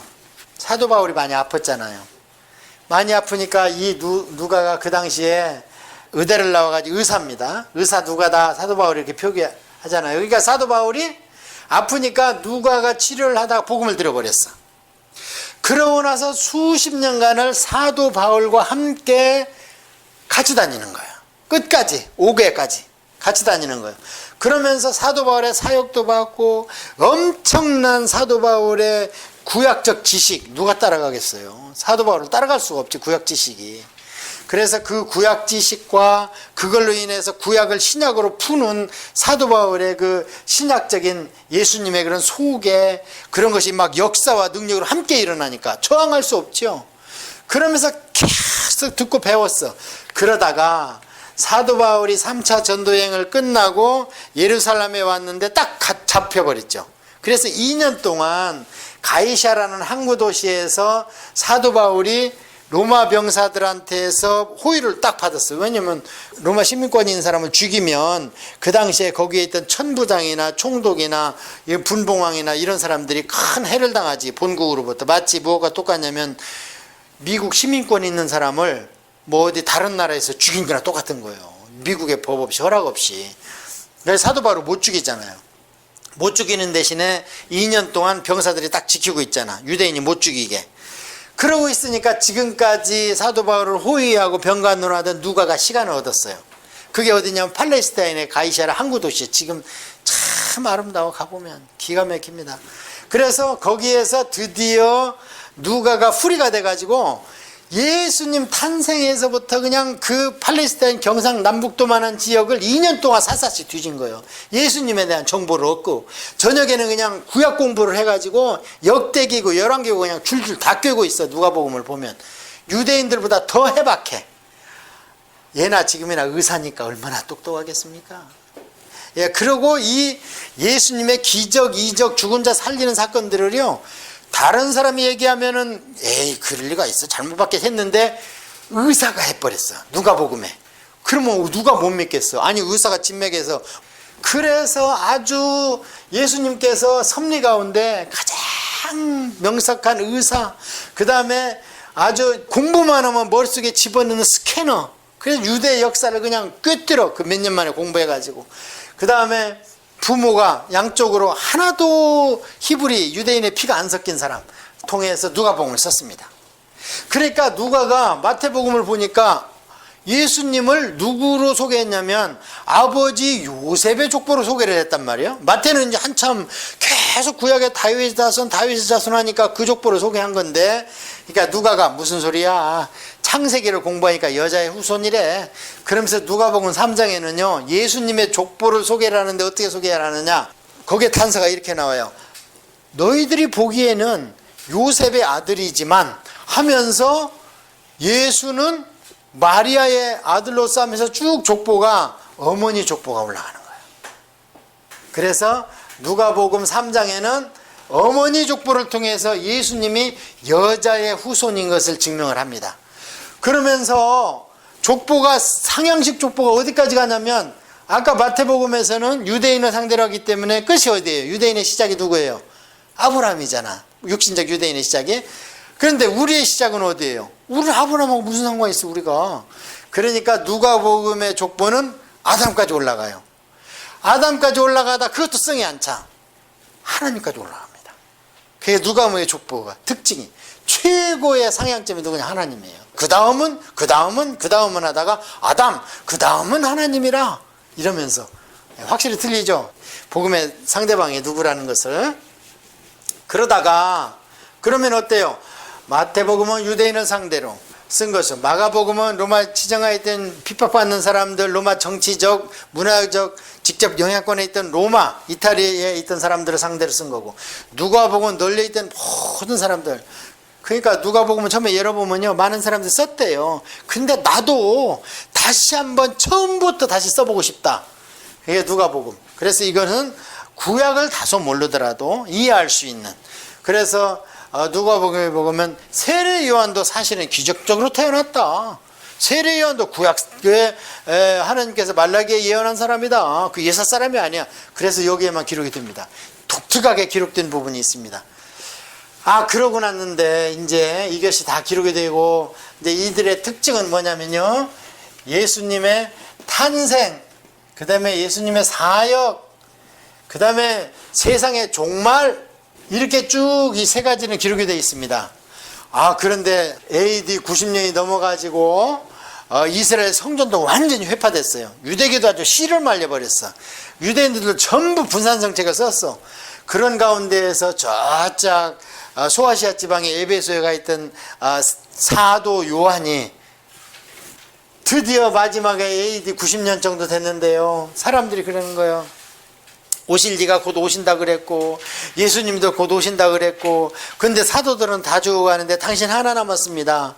그런데 들리는 소문에 의하면 당신 있을 때 온다고 했다는데 왜 안 오십니까? 근데 이 90 먹은 노인은 곧 돌아가실 것 같고 하니까 요한복음 21장에 사도 요한이 그래요.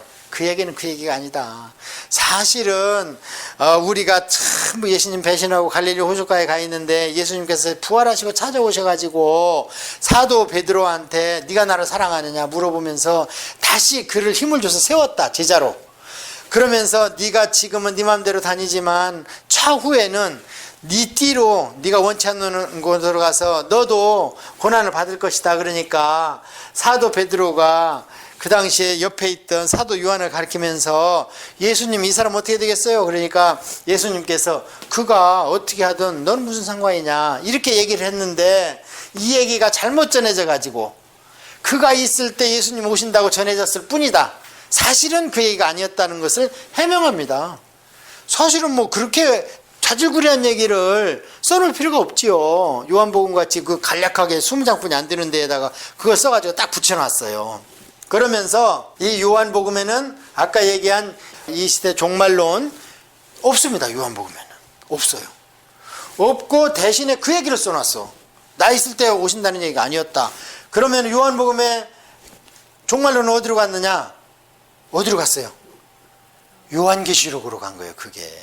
그런데 요한계시록은 22장까지 해서 요한복음보다 더 크니까 종말론은 다시 떼서 그렇게 분리해놨습니다.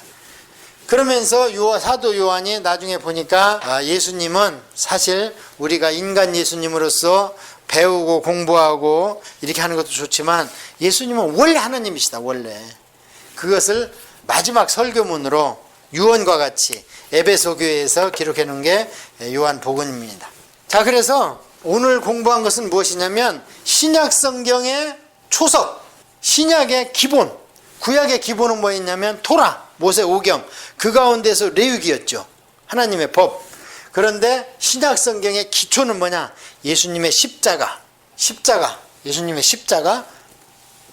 이거 위에 이제 뭐가 쓰냐면 사도행전에서 교회가 쓸 겁니다. 그래서 사도행전에서는 다른 거 볼 거 없습니다. 어떻게 교회가 서나가는가 그걸 보시면 됩니다. 그 다음에 사도행전 이후로는 뭐냐? 교회와 성도를 향하신 하나님의 메시지. 신앙생활을 이렇게 해라. 교회는 이런 것이다. 그러다가 요한계시록은, 맨 뒤에 요한계시록은 신약 성경의 종말론이 아니고 온 창세기에 시작한 태초가 끝나는 신구약의 종말, 그걸 얘기한 것이 요한계시록입니다. 그래서 다음 시간에는 뭘 볼 거냐? 교회의 탄생기를 볼 겁니다. 그러면은 뭘 봐야 되느냐? 교회를 누구를 통해서 하나님께서 이 땅에 생산시켰냐면요, 사도 바울입니다. 그래서 엄마가 애를 낳으려면 얼마나 산고와 진통이 심합니까? 그래서 사도 바울이 그렇게 아파하고 고난받고 그러면서도 피할 수 없는 길을 간 겁니다. 그걸 다음 시간에 공부를 할 겁니다. 자, 이렇게 해서 오늘 강의를 마치도록 했는데 잘 이해를 하셨는지 모르겠고, 자, 우리 기도 한번 합시다. 하나님 우리 아버지 참으로 감사합니다. 오늘 우리 주 예수 그리스도께서 인간들을 노아의 홍수까지 근 1500년을 지켜봤지만 안 됐고, 그와 함께 또 500년을 지켜봐서 안 돼가지고 아브라함을 선택해서 한민족을 이루고, 그러다가 1000년 동안 같이 정말 세상의 부부와 같이 애증어 관계를 걷다가 영 안 돌아와서 떠나셨다가 이제 당신이 직접 오시어서 여러 모양과 여러 선지자를 보내서 계시하셨던 것을 마침내 몸을 입으시고 몸이 되셔서 오셔서 복음을 보여주신 것을 저희들이 배웠습니다. 이제 다음 시간에 새로운 계시인 교회가 무엇이며 어떻게 생산했으며 어떻게 우리가 천국에 들려올 때까지 이 땅에서 신앙생활해야 될지를 배울 텐데, 일주일 동안 잘 사도행전을 듣고 나머지 신약성경을 듣다가 다음 시간에 은혜 받게 하옵소서. 예수님의 이름으로 기도합니다. 아멘.